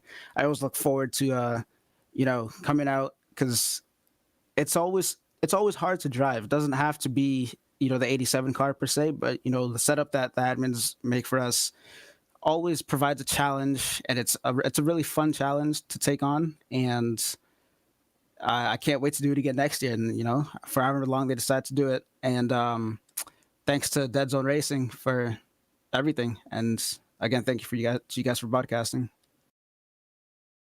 Well, Femi, we appreciate the kind words, and of course, congratulations on your solid effort tonight, bringing it home. P2 just one spot short, but nevertheless get a teammate up there from that dead zone camp up into victory lane. And of course, we'll kick it on forward to Taylor Burris, who catches up with our third place finisher, Brandon McKissick, brings it home to round out the podium. It was Brandon McKissick coming home in P. Brandon, you've had a crazy night here at Daytona, coming around, started up towards the front of the field, got caught up in a couple of incidents, fell back, and now come home to finish P3. What was that racing out there like for you? The race itself was really wild. I was expecting green flag pit stops, maybe some fuel runs, fuel mileage, and a ton of strategy. However, that never came, and I think our longest run was only about 13 laps, if that, and there was just a bunch of yellows, and my strategy immediately shifted into just staying on the bottom most of the race to avoid the wrecks the best I can, and it worked out. I saved most of my fast repairs. Unfortunately, I got into a wreck on the high side of the blade with around 50 to go or so, but luckily I had my 2 fast repairs. I was able to take one of them and then get through the field efficiently and just be there for the end and just miss the wrecks, so I was able to survive tonight. Do you think you would have had anything for Femi or even our race winner, Colin Bowden, if you were able to get a better run off corner exits? Oh no, at that point it was too late. I was just trying to get the best position I could to get my best finishing spot that was available, but I don't think I had much more available to me because Femi was hugging the bottom like he was supposed to, and I couldn't go high because people were there. So on the last lap, I think it was the way it was, and I was just trying to get a top 3, but for the win, I don't think I had any options, no. Well, before we let you go and celebrate this podium finish, who would you like to give a shout out to and say thank you to? I'd like to give a shout out to Brendan McGee for putting the race on as long as he has, year in, year out. It's a lot of work, and I understand that it takes a lot that goes into it. I'd like to thank you guys for broadcasting and commentating tonight, and my team, Nexus Esports, as well. Of course, that is McKissick coming home in P3 tonight. And with that, Blake, I believe we got one more person to interview and talk to. Of course, that's the race organizer of the I've Got Ballz 400, Mr. Brendan McGee. Yeah, we'll pull Brennan up here for just a quick word. Obviously, a lot goes into putting on these events, and even for Brennan, it was a long night for him just in general. He finished up in 24th. He was the fastest of our qualifiers that did not lock their way in through pole qualifying just a week ago. So Brendan McGee, it was a long night for him, both on the track and obviously with putting this entire thing together. But Brendan, it's all said and done. What can you say at the end of everything that's happened tonight, just how you feel about it? Well, definitely congratulations to Colin Bowden to get the win, because this race is never easy to win. And then the rest of them in the top 5 there, Femi Olot, Brandon McKissick, Michael Guest, and Andrew Fariniros, and heck, even the few behind them, ran pretty solid races all night long. I will say this year definitely wasn't indicative of how this race normally goes. If you look at last year, it was pretty well clean and green for 90% of the race. And yeah, this year was a little rough around the edges. Definitely a few guys out there that definitely drove over their head tonight, and it showed, unfortunately, and we ended up having quite a few extra cautions than we planned on.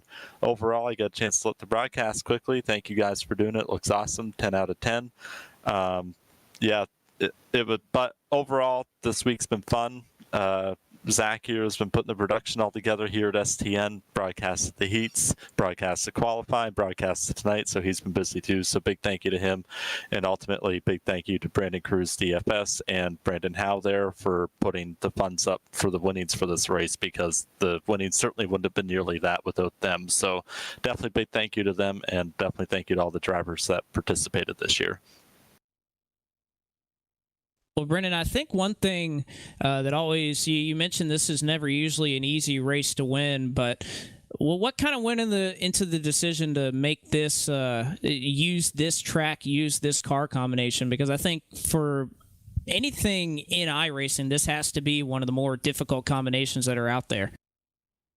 Every year, well, we don't usually stick with one car each and every year, but so it's kind of fluid with whatever vehicle we choose throughout the years. But we definitely like to stick to Daytona 2007 because it's hard to drive. And then this year, we figured the 87 cars would be a good fit, which honestly, the setup and everything was awesome. Thanks to Hal for putting the setup on the cars, because they were flying, they were trimmed out, they were very hard to drive.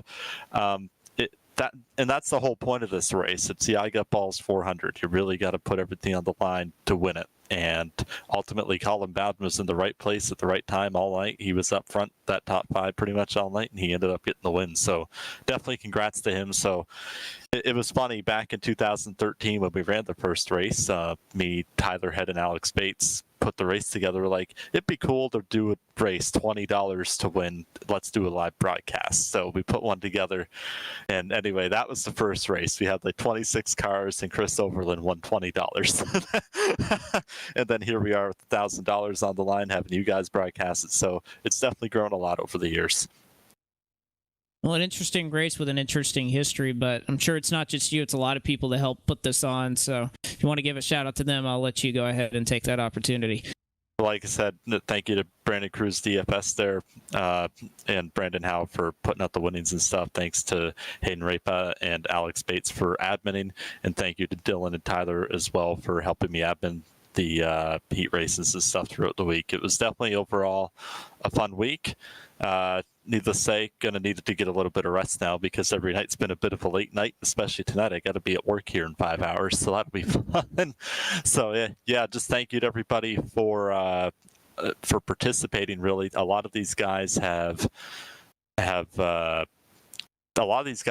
this race 4, 5, 6 years plus now, so it's really getting to grow a history more and more each year, which is pretty cool. Absolutely. Well, hopefully we'll be back next year for it. But Brandon, thanks for everything you guys and your team have done. It was fun to watch from our vantage point here in the main, but I know all week long it's been a really cool event. So thanks for all you've done and having us be a part of it. Thank you. And as Brendan steps out, Taylor, we'll just go ahead and about wrap things up here. So your final thoughts on what was a pretty wild afternoon here at Daytona. That's certainly what it was. Wild indeed. We saw a lot of great battles all throughout the race. And can you believe almost 70 to 80 different lead changes here tonight at Daytona for the I've Got Ballz 400. And of course, congratulations to Colin for taking home the victory here tonight. And gotta say, Blake, I look forward to seeing what they come up with for next year's I've Got Ballz 400 or 250, whichever they choose first. That's exactly right. This was the first edition of the race that went all 400 miles. 66 lead changes is exactly what we got here. 17 throw-ins of a caution flag, including the last couple that put us under a green-white checkered there. Of course, we want to give a shout-out before we sign off to at Brandon Cruz DFS on Twitter. That's Brandon Cruz DFS for his support of this event. Your source for 2021 NASCAR, DraftKings, and FanDuel information. And actually, I'll advise you not to look at that because I can look at it myself and win a bunch of money off you guys. So, but for real, go check them out, and we appreciate their support of this event and for sponsoring a lot of the prize money that you see handed out for this event. So that'll wrap it up here from Daytona Beach. For Taylor Burris, my broadcast partner, and for Zach Johnson down in the virtual production trailer, I'm Blake McCandless saying so long from the Daytona International Speedway, where we bid farewell and a congratulations to Colin Bowden, your winner of the I've Got Ballz 400. Until next time.